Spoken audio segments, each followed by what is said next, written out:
Let's get to the word of God. Let's listen to the word of God with much fun and joy.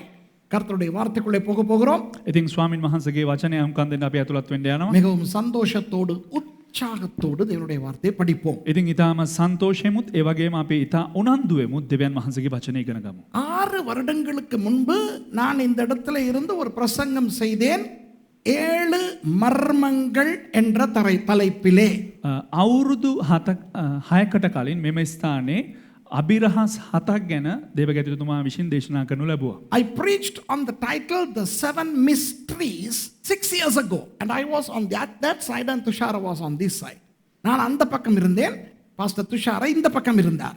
ඒ දේශනා කරන අවස්ථාවේදී මම පරිවර්තනය කරනකොට මේ පැත්තේ හිටියා, දේශනා කරමින් දේවගැතිතුමා එහා පැත්තේ හිටියා. මේ පැත්තේ. நீங்கள் குழம்பிக் கொள்ளக்கூடாது என்பதற்காக நான் இந்த பக்கமும் அவர் அந்த பக்கமும் வந்திருக்கார். ஆகவே இன்றைக்கும் நான் மர்மங்களை பற்றித்தான் பேசப் போகிறேன். ඉතින් ඔබලා කැළඹෙන්න ඕන හොඳ නැහැ කියලා තමයි මෙහෙම පැත්ත මාරු කරලා තියෙන්නේ. ඉතින් අදත් කතා කරන්න යන්නේ මේ අභිරහස් පිළිබඳව. I am going to talk about mysteries, more or less the same title, and I don't want to confuse them. And now I am on this side and he is on that side. அத்தோடு அந்த நேரத்திலே நான் இப்படி இவர் இப்படி இருந்தார், இப்போ அவர் இப்படி நான் இப்படி இருக்கிறேன் என்று நினைக்கிறேன். ඒ අවස්ථාවේදී දේවගැතිතුමා මෙච්චර මහත් වෙලා හිටියා, මම පොල් කුරක්ක මං කෙට්ටු වෙලා හිටියා. දැන් ඒකේ අනිත් පැත්ත ප්‍රතිවිරුද්ධ පැත්ත මං මහත් වෙලා දේවගැතිතුමා කෙට්ටු වෙලා. I was like this and he was like this 6 years ago, and now I am like this and he is like this. No, that's wonderful, isn't it? How things change, how growth happens. எப்படி வளர்ச்சிகள் மாறுகின்றன. நான் வளர்ச்சி குன்றி போகிறேன், இவர் வளர்ந்து கொண்டு போகிறார். ඒ කියන්නේ කොහොමද වර්ධනයන් වෙනස් වෙන්නේ කියලා. ඒ කියන්නේ දේවගැතිතුමාගේ වර්ධනය අඩු වෙමින් මගේ වර්ධනය වැඩි වෙමින් පවතිනවා. Praise God.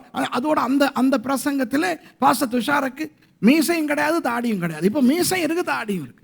ඉතින් ඒ දේශනාවේ මම පරිවර්තන කාලේ මට රැවුලක් නැහැ. මේ දැන් ඒ දෙකම උඩු රැවුලයි යට රැවුලයි ඔක්කොම තියෙනවා. You know, 6 years ago in that sermon, Pastor Tushara did not have the mustache or the beard. Now he has both the mustache and the beard. And I too have a beard. இப்போ எனக்கும் தாடி இருக்குது. දැන් දේවගැතිතුමාටත් ඇවිල්ලා මේ සම්පූර්ණම රැවුල තිබෙනවා. இப்போ அந்த பிரசங்கம் என்னவென்றால், வேதத்திலே இருந்து ஒரு 7 மர்மங்களை எடுத்து பேசினேன். ඉතින් ඒ දේශනාව කොමක්ද කියලා කිව්වොත් බයිබලයෙන් ලබාගත්ත අභිරහස් 7ක් පිළිබඳව දේශනා කරා. That sermon pertained to 7 mysteries that I had handpicked from the Bible.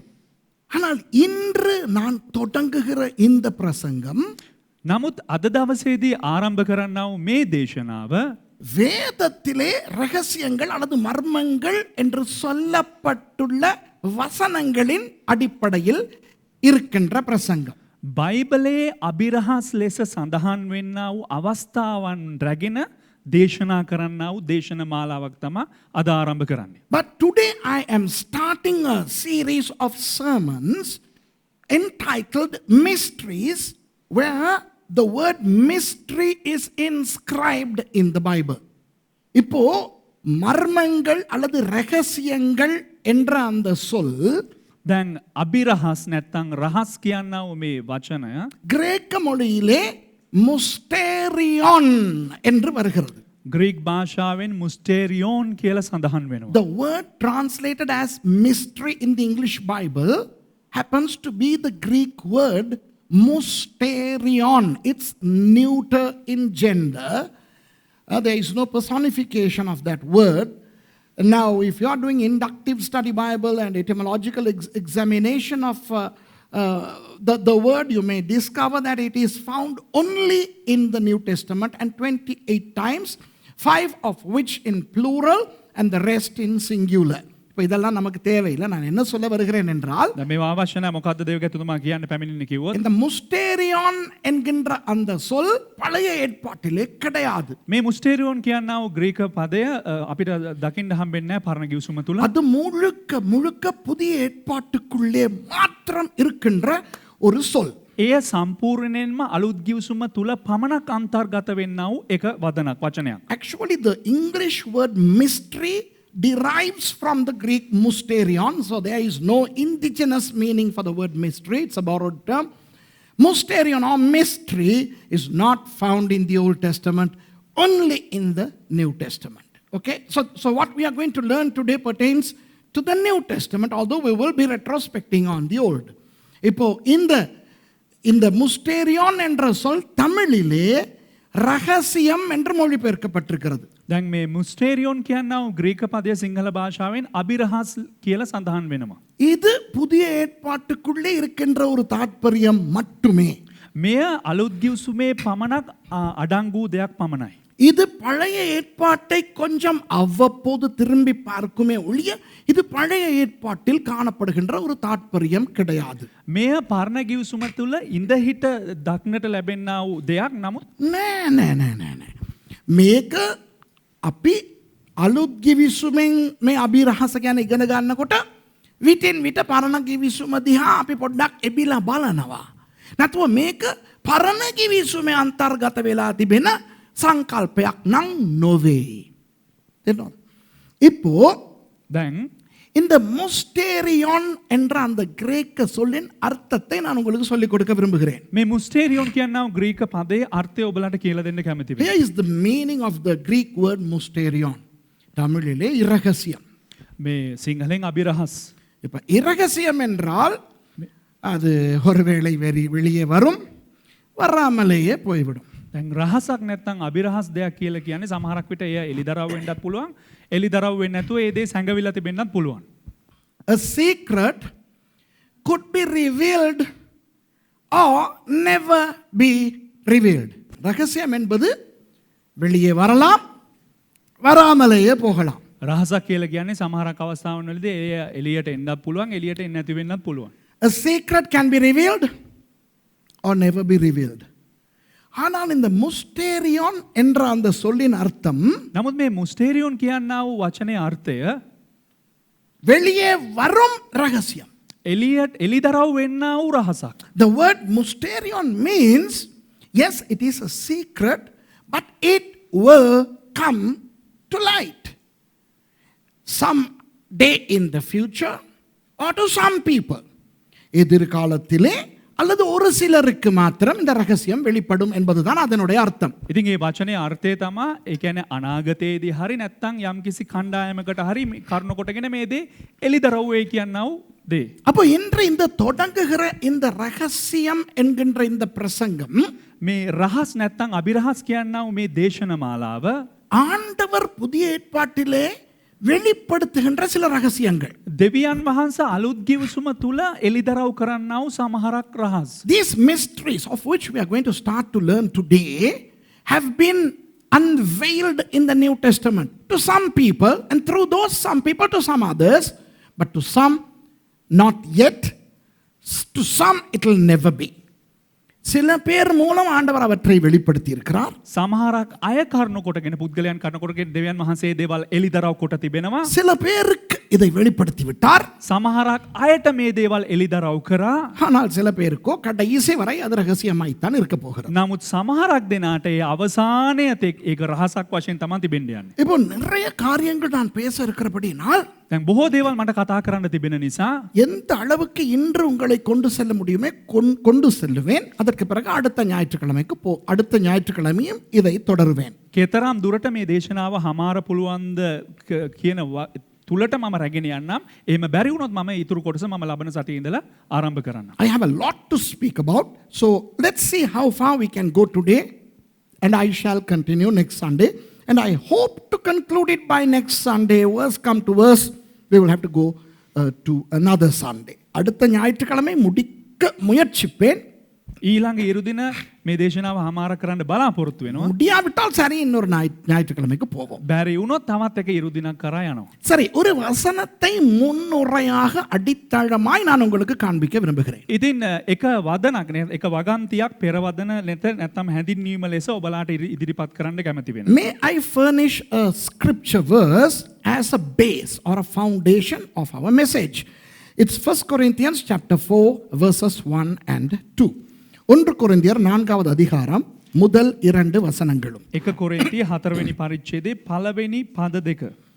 இப்படியாக எந்த மனுஷனும் எங்களை கிறிஸ்துவின் ஊழியக்காரர் என்றும் தேவனுடைய ரகசியங்களின் உக்கிரானக்காரன் என்றும் எண்ணிக்கொள்ள கடவன். மேலும் உக்கிரானக்காரன் உண்மை உள்ளவன் என்று காணப்படுவது அவனுக்கு அவசியமாம். මනුෂ්‍යයෝ අප ක්‍රිස්තුස් වහන්සේගේ සේවකයන් මෙන්ද දෙවියන් වහන්සේගේ රහස්වල ගබඩාකාරයන් මෙන්ද ගණන් ගනිත්වා. ඇරත් මෙහිද ගබඩාකාරයන්ගෙන් ඕනෑ කරන්නේ එක එක මනුෂ්‍යයා විශ්වාසව සිටීමය. නොමුත් නුබලා විසින් මනුෂ්‍යයන් නෑ දෙක විතරයි. Just 1 and 2. Let a man so account of us as of the ministers of Christ and stewards of the mysteries of God. Moreover, it is required in stewards that a man be found faithful. இப்போ பவுலடியார் கொரிந்தியருக்கு தான் ஒரு ஊழியக்காரன் என்று காட்டிக்கொண்டு எழுதுகிறார். දැන් පාවුල්තුමා කොරෙන්ති සභාවේ අයට තමා එක සේවකයෙක් යන්න වග එලිදරව් කරමින් පෙන්වමින් රචනා කරනවා. Paul writes to the Corinthians stating them that he is a minister of God. அப்போ ஊழியக்காரர்கள் எப்படிப்பட்டவர்கள் என்றால் அவர்களுக்கு நிறைய பொறுப்புகள் இருக்கின்றன. එනම් සේවකයෝ කියලා කියන්නේ ඔවුන්ට බොහෝ වගකීම් තිබෙනවා. Yes, the ministers of God have a lot of responsibilities. Now you may be a minister of God, you may be a pastor, teacher, prophet, whatever. Now you have a lot of responsibilities. நீங்கள் ஒரு மேய்ப்பனாக இருக்கலாம், போதகராக இருக்கலாம், தீர்க்கதரிசியாக இருக்கலாம், சுவிசேஷகராக இருக்கலாம். ஊழியத்திலே எத்தனையோ பொறுப்புகள் உண்டு. ඔබට සේවයේ බොහෝ වගකීම් තිබෙන්න පුළුවන්. ඔබ ගුරුවරයෙක් වෙන්න පුළුවන්, අනාගත වක්තෘවරයෙක් වෙන්න පුළුවන්, ඉවැන්ජලිස්ට් වෙන්න පුළුවන්. මේ ආකාරයෙන් බොහෝ වගකීම් ඔබට තිබෙන්න පුළුවන්. ஊழியக்காரர்கள் கேட்டுக்கொள்ளுங்கள். සේවකයන් හොඳින් අසා ගන්න. ஊழியக்காரர்களாக படிக்கிறவர்கள் கேட்டுக்கொள்ளுங்கள். සේවකයන් වශයෙන් ඉගෙන ගන්න ශිෂ්‍යයන් අසා ගන්න. Ministers, listen to this. And those who are being trained to become ministers, listen to this.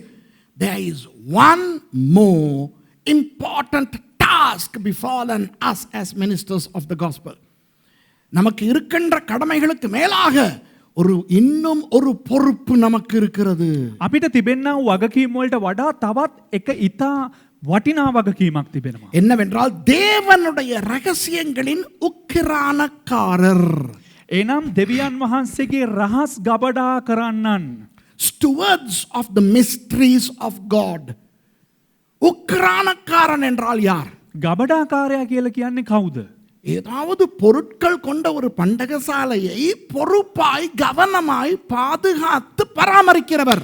එනම් යම්කිසි බහන්ඩ තිබෙන්නා වූ බහන්ඩාගාරයක් ගබඩාගාරයක් එයා හොඳට ඒ බලා ගැනීම. ආරක්ෂා කරගෙන එය නඩත්තු කරන කෙනා තමයි භාණ්ඩාගාරික. එහෙම නැත්නම් මෙතන මොනවද කියලා තියෙන්නේ?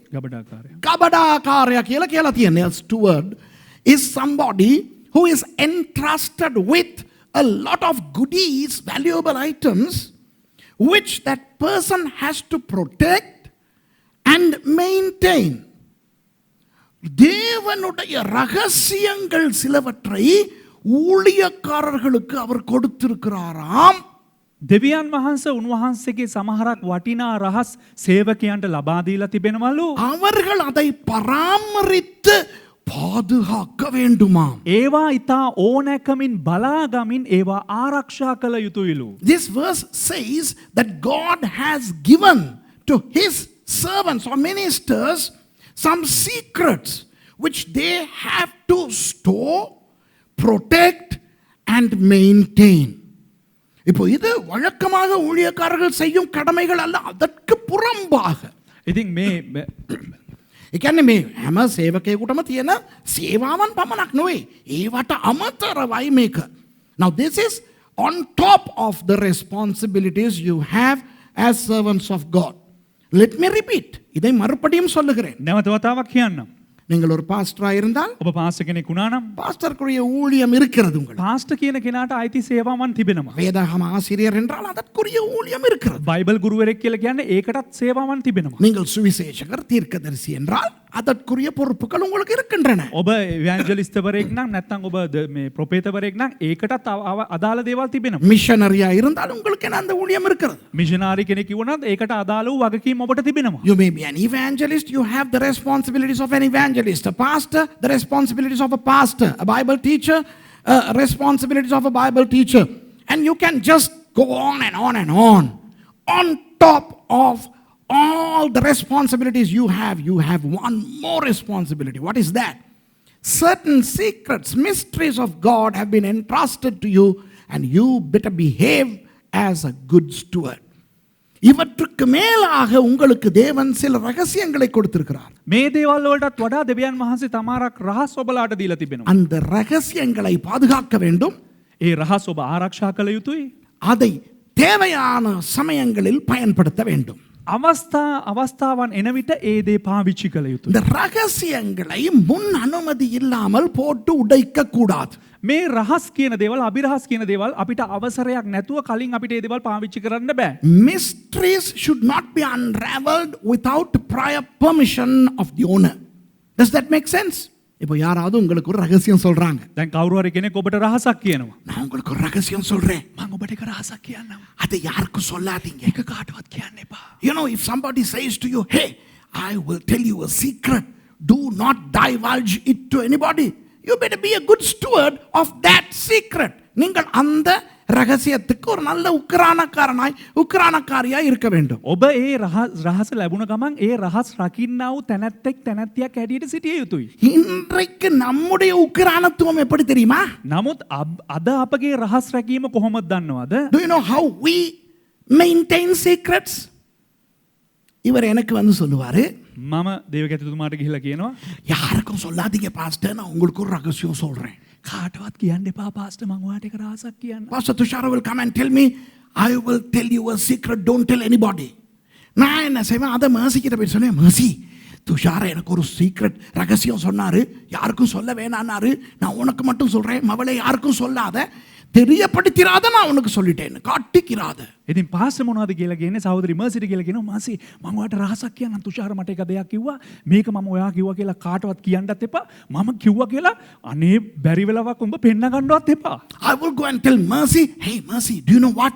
Tushara told me a secret. I am telling you, don't show him that you know and don't ever tell anybody. Mercy போய்ட்டு அதை அவங்க அக்கா கிட்ட சொல்லும். සහෝදරි මර්සි කියලා එයාගේ අක්කට කියනවා. Mercy will go and tell that to her sister. Lily akka. You know?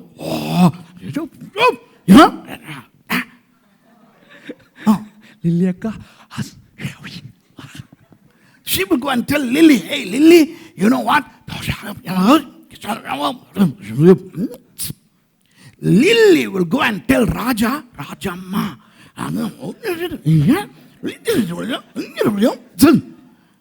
விளங்குதா? லில்லி போயிட்டு ராஜா கிட்ட சொல்லும்.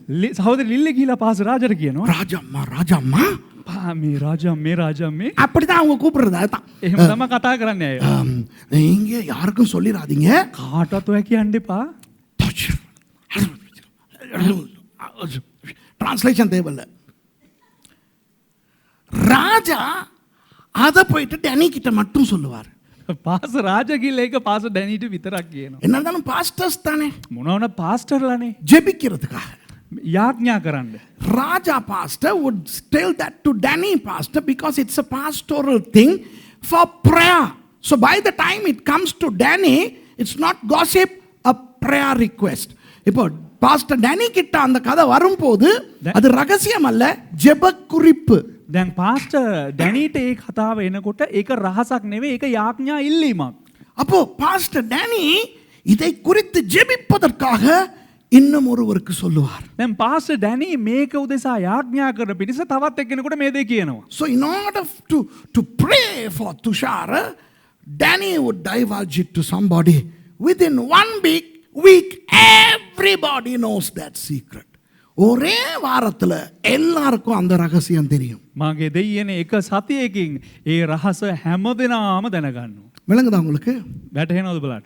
கடைசியில අවසානෙට சனிக்கிழமை உபவாச ஜெப கூட்டத்துல සෙනසුරාදා නිරාහාර යාඥාවෙහිදී பாஸ்டர் துஷார உட்கார்ந்து இருக்கிற அந்த குரூப்பா பிரிஞ்சு ஜெபிப்பீங்களே, அந்த குரூப்ல ஒருத்தர் சொல்லுவாரு, ஒருத்தருக்கு அப்படின்னு பேர் சொல்லாம சொல்லுவாரு. இவர் யோசிப்பாரு, ஏன் பிரச்சனையை தானே சொல்றான். දැන් මම මොනවද කරන්නේ? සෙනසුරාදා යාඥා රැස්වීමේදී එක තැනක ඉඳගෙන ඉන්නකොට එතන ඉන්න එක්කෙනෙක් කියනවා මෙන්න මේ වගේ එක්කෙනෙකුට මෙන්න මෙහෙම දෙයක්. நம்ம කියන්නේ. ඔව් නම කියන්නේ නැතුව කියනවා මෙන්න මේ වගේ එක්කෙනෙකුට මෙන්න මෙහෙම දෙයක් කියපුවාම මම කල්පනා කරනවා මම මේක කාටවත් කිව්වේ නෑ, එක්කෙනෙකුට නේ කිව්වේ. Following Saturday at our fasting and prayer meeting, when we divide into small groups, Tushara's group, somebody says, there is somebody in our church who needs a prayer, and he would be confused to smithereens thinking, no, this is my problem. So he will come and ask me, Pastor, did you say that to anybody? அப்ப இவர் வந்து கேட்பார், pastor நீங்க யாருக்காவது சொன்னீங்களா? දැන් මම ගිහලා අහනවා පාස්ටර් කාට හරි මේ කතාව කිව්වද? நான் சொல்றேன், துஷார நீ என்னைய நம்புறியா? එතකොට මම පාස්ටර් කියනවා තුෂාර උඹ මාව විශ්වාස කරනවද? நான் யாருக்குமே சொல்லல. මං කිසිම කෙනෙකුට කිව්වේ නැහැ. I would tell Tushara, do you trust me? I have never told it to anybody. Yeah, and that's true because Mercy and I are one. ஏன்னா mercy நானும் ஒன்று பைபிள் சொல்லுது. මොකද ඇත්තේ කතාව. මොකද සහෝදරි මර්සි පාස්ටර් කියලා කියන්නේ එක ශරීරයක්. பைபிள் சொல்லுது. බයිබලේ කියනවා. ஆகவே நான் வேற யாருக்கும் சொல்லல. எந்த பாதிக்கு தானே அது நான் தானே. ඒ නිසා මම වෙන කාටවත් කිව්වේ නැහැ. මගේ භාගයට තමයි මම කිව්වේ. So I told my half. So I didn't tell anybody else. I told my half. You know what he thinks? Praise God. The Holy Spirit revealed it to my prayer group. அப்போ அவர் நினைப்பார், கர்த்தருக்கு ஸ்தோத்திரம், பரிசுத்த ஆவியானவர் அந்த ஜெப குழுவுக்குள்ள உள்ளவங்களுக்கு வெளிப்படுத்தி இருக்கிறார். அல்லேலூயா. එතකොට මම හිතනවා ස්වාමින් වහන්සේට ස්තුති වේවා. ඒ යාඥා කණ්ඩායමේ ඉන්න කට්ටියට සුද්ධාත්මයන් වහන්සේ විසින් එළිදරව් කළා තියෙනවා. හලේලූයා. இதுதான் நம்ம ரகசியத்தை பாதுகாத்துக்கிற லட்சணம். මේ තමයි අපි රහස් රකින්නා වූ ක්‍රමය. This is how we maintain secrets. But God says, hey, I have divulged certain secrets to you, servants, my servants. And look at verse 2. You better be faithful to those secrets. ஆண்டவர் சொல்லுகிறார் இந்த வசனத்தில், முதலாவது வசனத்தில் சொல்லுகிறார், என் ஊழியக்காரர்களாகிய உங்களுக்கு என்னுடைய சில ரகசியங்களை கொடுத்திருக்கிறேன். මේ පළවෙනි පදේ කියනවා කොරින්ති පොතේ 4 වෙනි පරිච්ඡේදයේ මම මගේ සේවකයන්ට සමහරක් රහස් දීලා තිබෙනවා. இரண்டாவது வசனத்தில் சொல்லுகிறார், දෙවනි පදේ කියනවා உனக்கு கொடுக்கப்பட்ட ரகசியத்தை குறித்து நீ உண்மையுள்ளவனாயிரு. නුඹට දුන්නා වූ රහස පිළිබඳව නුඹ විශ්වාසවන්තයෙක් ලෙස සිටපන්. அன்பானவர்களே, உங்களுக்கு நான் ஒரு ரகசியத்தை சொல்லுகிறேன். ප්‍රේමවන්තයනි මම ඔබලාට එක රහසක් කියන්නම්. Beloved, let me tell you a secret. Don't just put out the secrets of God just because you know them. உங்களுக்கு தேவனுடைய ரகசியங்கள் இருக்கின்றன என்று அதை உளம்பிக் கொண்டு வெளியே கொட்டிக்கொண்டு திரிய வேண்டாம். ඔබට දෙවියන් වහන්සේගේ රහස් තිබෙන පළියට ඒවා තියෙනවා කියලා ඒ දේවල් එළියේ හැමතැනම පතුරවමින් ඉන්න එපා.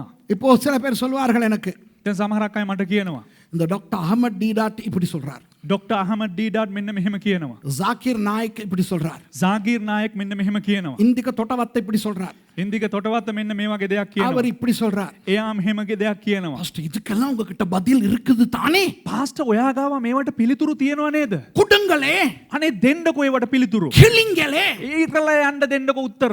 Many people approach me, they say, look at what Dr. Ahmad Deedat says, what Dr. Zakir Naik says, look what Indika Totavatta says, look what that person says, this person says. You have answers to these, don't you? Why don't you come out in the open and blackguard them? நான் என்ன தெரியுமா சொல்லுவேன்? මම මොනවදද උන්ට කියන්නේ? வேணாம். ඕන්නේ. I would tell no. Why? ஏன் தெரியுமா? ඇයි දන්නවද? ரகசியங்களை போட்டு உடைச்சிக்கிட்டு இருந்தா அந்த ரகசியத்தினுடைய மதிப்பு குறைந்து போகும். රහස් එළියට දාලා ඒවා පළුදු වුණා නම් ඒට තිබෙනා වටිනාකම නැතුව යනවා. If you just break the secrets all the time, the value of secrets or mysteries would be degraded. And therefore, I am going to show you more than 10 secrets in this series. இந்த பாடத்திலே உங்களுக்கு நான் 10க்கும் அதிகமான இந்த ரகசியங்களை காட்டப் போகிறேன். ඉතින් මේ දේශන මාලාව තුල රහස් 10කට වඩා මම ඔබලාට පෙන්눔 කරන්න යනවා. எந்த அளவுக்கு உங்களால் கிரகித்துக் கொள்ள முடியுமோ அந்த அளவுக்கு மாத்திரம் கிரகித்துக் கொண்டால் போதும். කෙතරම් දුරට ඔබගේ ඇතුළාන්තයට ආග්‍රහණය කරගන්න පුළුවන්ද එතරම් දුරට ඔබ ඇතුළට ඒ දේ ලබා ගන්න. You better comprehend as much as you can. Do not try to comprehend more. எந்த அளவுக்கு உங்களால் புரிந்து கொள்ள முடியுமோ அதை விட அதிகமாய் புரிந்து கொள்ள முயற்சிக்க வேண்டாம். නමුත් කෙතරම් දුරට ඔබට වටහා ගන්න පුළුවන්ද එතරම් දුරට ඔබ වටහා ගන්න යන්නත් එපා. ஏனென்றால் ඇයි කිව්වොත් ஏற்கனவே நான் சொன்னபடி இந்த ரகசியங்கள் ஒவ்வொரு காலத்தில் ஆண்டவர் வெளிப்படுத்துகிறார். මම කලින් කිව්වා වගේ දෙවියන් වහන්සේ මේ රහස් එක එක කාලවකවානුවන් වලදී එළිදරව් කරපු දේවල් ஒவ்வொரு ஊழியக்காரருக்கும் ஒவ்வொரு வித்தியாசமான அளவுகளில் இந்த ரகசியங்களை வெளிப்படுத்துகிறார். වෙනස් වෙනස් වූ සේවකයන්ට වෙනස් වූ ආකාරයෙන් ඒ එළිදරව් කොට තිබෙනවා. I told you that God reveals the mysteries progressively to people and to each person a different level of unraveling of mystery. But when we finally make it to heaven, everything is going to be absolutely clear. ஆனால் பரலோகத்துக்கு ஒரு நாள் போகிறோமே, නමුත් ස්වර්ගයට අපි දිනක යන්න යනවනේ. அங்கே போகும் பொழுது எல்லாமே ஆண்டவர் தெளிவாய் காட்டி விடுவார். එහෙ ගියාට පස්සේ දෙවියන් වහන්සේ හැම දෙයක්ම පැහැදිලිව පෙන්눔 කරනවා. இப்போ அந்த முஸ்டேரியோன் என்கின்ற அந்த ரகசியம் என்ற அந்த சொல்லை දැන් මේ මුස්ටේරියම් කියනා වූ ඒ අභිරහස් කියනා වූ ඒ වචනය 3 பேர் தான் அதிகமாய் பயன்படுத்துகிறார்கள் புதிய ஏற்பாட்டிலே. අලුත් කිව්සුම තුල 3 දෙනෙක් ඒ ඉතා අධික වශයෙන් භාවිතා කර තිබෙනවා. Only 3 persons in the New Testament are using the word mysterion extensively. Jesus, Paul and John. இயேசுவானவர், பவுலடியார், அப்போஸ்தலனாகிய யோவான். මේ 3 දෙනා නම් යේසුස් වහන්සේ, පාවුල් තුමා, ඒ වගේම යොහාන් තුමා. இப்போ நான் உங்களுக்கு சொல்லிக் கொடுக்க போகிறேன் இயேசுவானவர் எந்த இடத்திலே பயன்படுத்தினார் என்று. දැන් මම ඔබලාට කියලා දෙන්න යනවා යේසුස් වහන්සේ මේ වගන්තියේ කුමන අවස්ථාවේදීද භාවිතා කරේ යන්නේ. ஆனால் ஆழமாய் கூட்டிக் கொண்டு போக மாட்டேன். නමුත් මම ඔබලාව ඇතුළාන්තයට ගැඹුරට රැගෙන යන්න යන්නේ නැහැ. First we will see where Jesus used the word mysterion, and I'm not going to take you too deep. Now, before I go into that, I want to explain another word because it is easy for us to misconstrue these 2 words. இப்போ நான் உள்ளே போவதற்கு முதல் இன்னும் ஒரு சொல்லை நான் உங்களுக்கு காட்டப் போகிறேன். දැන් ඇතුළට යන්න කලින් තවත් එක වචනයක් ඔබලාට පෙන්눔 කරන්න යනවා. இப்போ வேதத்திலே மறைபொருட்கள் என்று சில இருக்கின்றன. දැන් බයිබලයේ තිබෙනවා මේ සැඟවුණ රහස් කියලා දෙයක් තිබෙනවා. There are paradoxes in the Bible. Paradoxes. How many of you all heard the word paradox? Yes, paradoxes. மறைபொருள் எத்தனை பேர் கேள்விப்பட்டிருக்கீங்க? මේ සැඟවුණු රහස් මේ කී දෙනෙක් අහලා තිබෙනවද මේ? இந்த மறைபொருள் என்றால் என்ன, ரகசியம் என்றால் என்ன? මේ රහස කියලා කියන්නේ මොකද්ද? නැත්නම් සැඟවුණු දේවල් කියලා කියන්නේ කුමක්ද? What is the difference between paradox and secret? Now, or mystery? Look, the word paradox comes from 2 Greek words, para and doxa. இப்போ கிரேக்க மொழியிலே para என்கின்ற சொல்லும் දැන් ග්‍රීක භාෂාවෙන් පරා කියලා ඒ කොටසයි doxa என்ற சொல்லும் சேர்ந்து அந்த பாரடாக்ஸ் மறைபொருள் என்று வருகிறது. ඩොක්සා කියන වචනයයි එකතු වෙලා පැරඩොක්ස් කියන ඒ වගන්තිය හැදිලා තිබෙනවා. பரா என்றால் கிரேக்க மொழியிலே உண்மைக்கு பக்கத்திலே அல்லது பக்கத்திலே போவது. ඒ කියන්නේ පරා කියලා කියන්නේ ඒ කියන්නේ සත්‍යයට පරිබාහිරව ගමන් කිරීම. Para means to go alongside, not on the track but away from the track. Doxa means opinion. Doxa என்றால் கருத்து.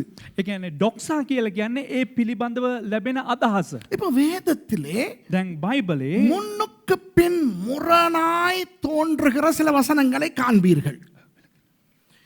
එකිනෙකට පරස්පර විරෝධී අර්ථ පෙන්වන පද ඔබ දකීවි බයිබලේ. Sometimes you would see biblical verses that apparently contradict each other.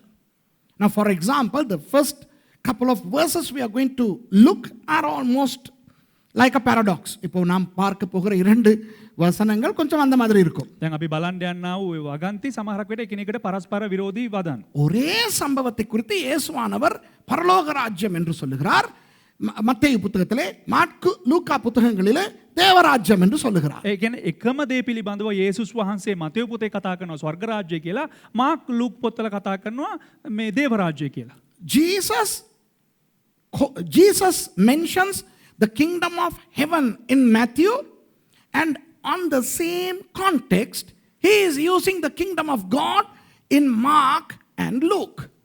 So that is an apparent contradiction. அது வந்து முன்னுக்கு பின் முரணாய் தெரிகிறது, அப்படிதானே? දැන් ඒ වදන් බලනකොට අපිට ඒ එකිනෙකාට ප්‍රතිවිරුද්ධ බව අපිට හැඟී යනවා. ஆகவே இந்த பார்க்கும்போது முன்னுக்கு பின் முரணாய் தெரிகின்றவற்றை தான் மறைப்பொருட்கள், அது பாரடாக்ஸ் என்று சொல்லுவோம். දැන් මේ පැරඩොක්ස් කියලා කියන්නේ නැත්තම් සැඟවුණු දේවල් කියලා ප්‍රකාශ වෙන්නේ අර එකිනෙකාට ප්‍රතිවිරුද්ධ අදහස්. So paradoxes are apparent contradictions. They are not contradictions, but apparent contradictions. And people like Dr. Ahmad Deedat, Zakir Naik, and all these people, anti-biblical people, would like to bring out those apparent contradictions and try to show that these are real contradictions because they don't know the truth. இப்போ இந்த மாதிரியான முன்னுக்கு பின் முரணாய் தென்படுகின்ற வசனங்களை வைத்துக் கொண்டுதான் දැන් මේ බයිබලයේ සඳහන් වෙන්නව මේ එකිනෙකාට ප්‍රතිවිරුද්ධ අදහස් තිබෙනා වගන්ති අරගෙන තමයි එකිනෙකාට නෙවෙයි එකිනෙකට. එතන කායන්න ආවනම් පුද්ගලයා, කයන්න ආවනම් දෙය. ஓகே, එකිනෙකට විරෝධී. இவற்றை வைத்துக்கொண்டு தான் டாக்டர் அஹமத் டீடாட், டாக்டர் ஜாக்கிர் நாயக் இப்படி கிறிஸ்தவ விரோதிகள், வேதத்துக்கான விரோதிகள் பேசுகிறார்கள். මේ අදහස් තියාගෙන තමයි මේ අදහස ඇතුව තමයි ක්‍රිස්තු විරෝධී නැත්තම් බයිබල් විරෝධී වූ අහමඩ් ඩීඩාට් ඒ වගේම ජාකිර් නායක් යන මේ අය මේට විරුද්ධව කතා කරන්නේ. இன்று நான் பேசத் தொடங்குவது அதுவே கிடையாது. නමුත් මම අද කතා කරන්න යන්නේ ඒ පිළිබඳව නොවේ. We are not going to talk about paradoxes today.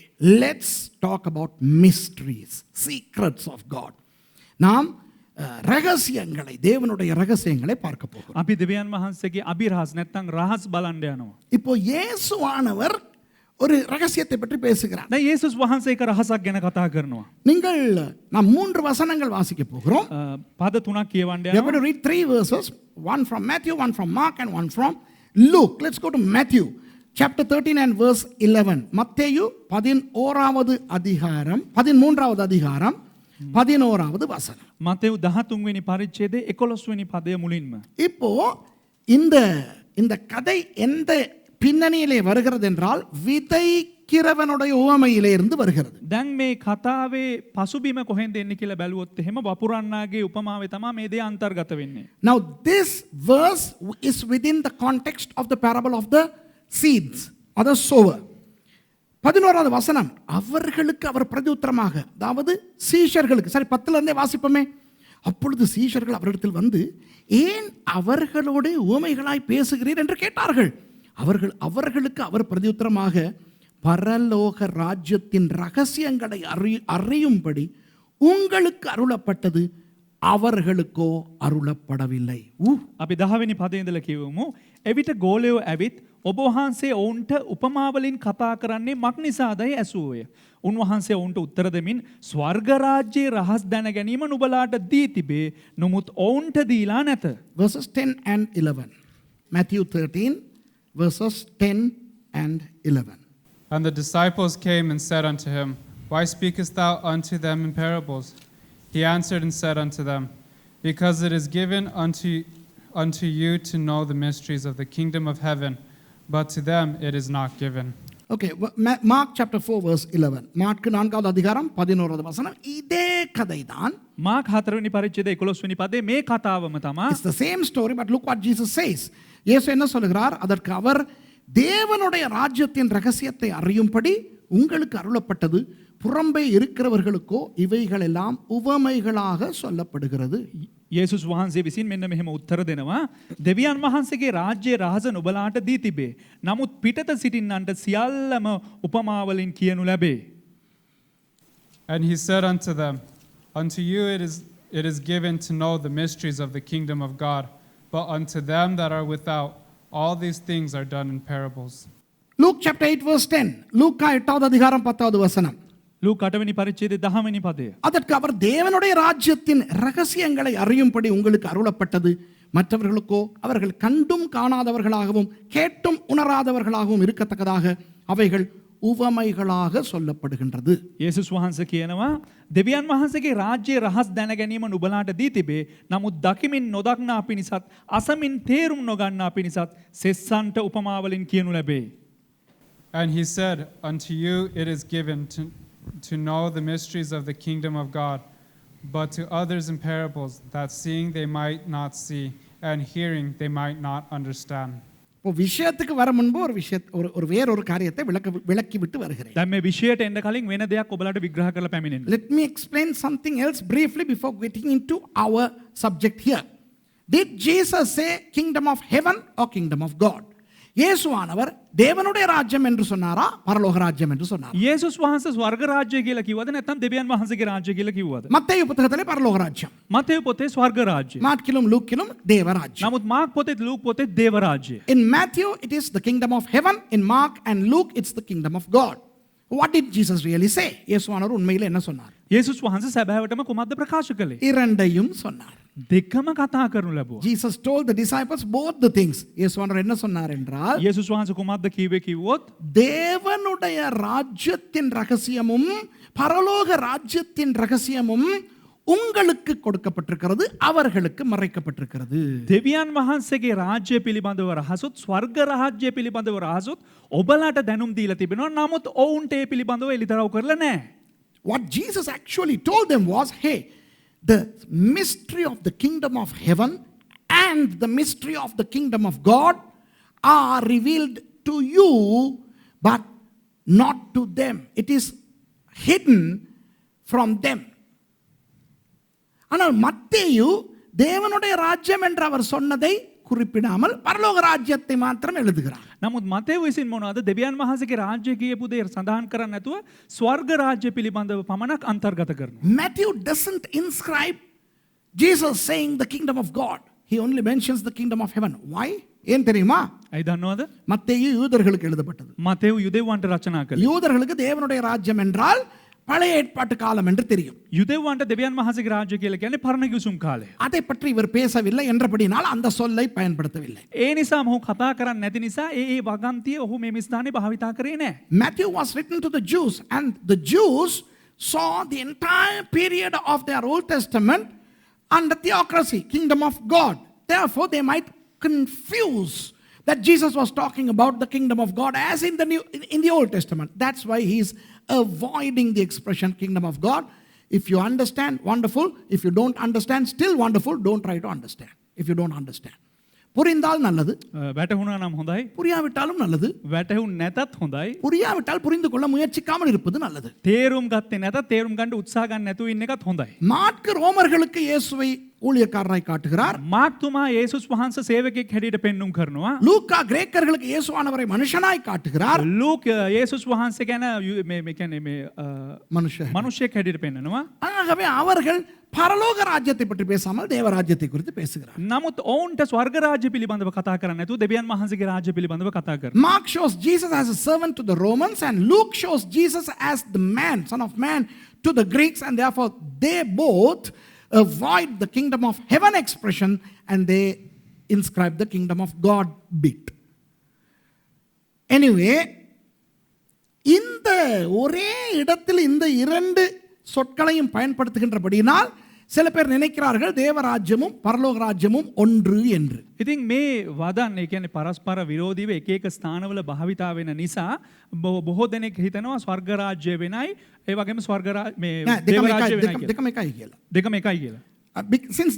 Since these verses apparently use these two expressions interchangeably, many people construe that both the kingdom of God and the kingdom of heaven are one. No, இல்லை. නෑ එහෙම නෙවෙයි.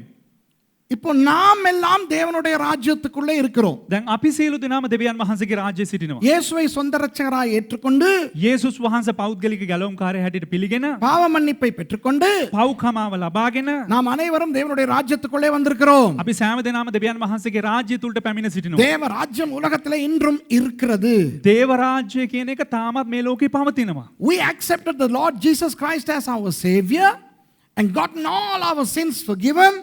We were born again and now we are in the kingdom of God. And the kingdom of God is on earth already. The kingdom of God has come. தேவனுடைய ராஜ்யம் வந்து விட்டது. දෙවියන් වහන්සේගේ රාජ්‍ය පැමිණුණා. ஆனால் பரலோக ராஜ்யம் இன்னும் வரவில்லை. නමුත් ස්වර්ග රාජ්‍ය කියනව සංකල්පය තාම පැමුණුනේ නැහැ. பரலோக ராஜ்யம் என்பது ஒரு இடம், பரலோகம். ස්වර්ග රාජ්‍ය කියලා කියන්නේ එක ස්ථානයක් ස්වර්ගය. Now, the kingdom of heaven is not on earth because it is a place and it is heaven. One day we will end up there. ஒரு நாள் நாம் பரலோகத்துக்கு போகிறோம். එක් දිනක් අපි ස්වර්ගයට ඇතුල් වෙන්න යනවා. பரலோக ராஜ்யத்திலும் தேவன் தான் ராஜா, தேவ ராஜ்யத்திலும் தேவன் தான் ராஜா. அது வேறு. ඒ කියන්නේ ස්වර්ග රාජ්‍යයට ඇවිල්ලා දෙවියන් වහන්සේ තමයි රජතුමා. ඒ වගේම මේ දේව රාජ්‍යයට උන්වහන්සේ තමයි රජතුමා. ඒක වෙනයි. Now, God is the king both in the kingdom of God and kingdom of heaven.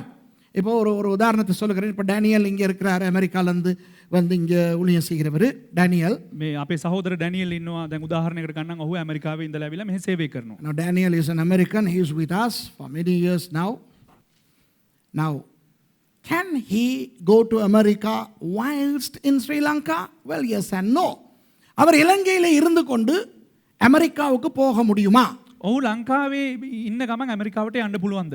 இலங்கைக்குள்ளேயே அவர் அமெரிக்காவுக்கு போக முடியுமா? ලංකාවේ ඇතුළේම ඇමරිකාවට යන්න පුළුවන්ද? முடியும், முடியாது. පුළුවන්, ඒ වගේම බෑ. எப்படி முடியும்? කොහොමද පුළුවන්? அமெரிக்க தூதரகத்துக்குள்ளே இவர் போனால் சட்டப்படி அவர் அமெரிக்காவுக்குள்ளே இருக்கிறார். ඒ කියන්නේ ඇමරිකාවේ தானாபதி කාර්යාලයට ගියා නම් ඒ කියන්නේ ඔහු නීත්‍යානුකූලව ඇමරිකාවට ඇතුල් වෙනවා. If Daniel goes to the American embassy in Colombo, legally he is in American soil. Do you know that? உங்களுக்கு அது தெரியுமா? ඔබට ඒ දේ දන්නවද? இப்போ இலங்கையர்கள் வெளி நாடுகளிலே வாழுகிறீர்களே. දැන් ලංකාවේ බොහෝ දෙනෙක් පිටරටවල ජීවත් වෙනවනේ. Now those Sri Lankans, those of you who are Sri Lankans and living in other countries, if you go into the Sri Lankan embassy, you are legally under the jurisdiction of Sri Lanka.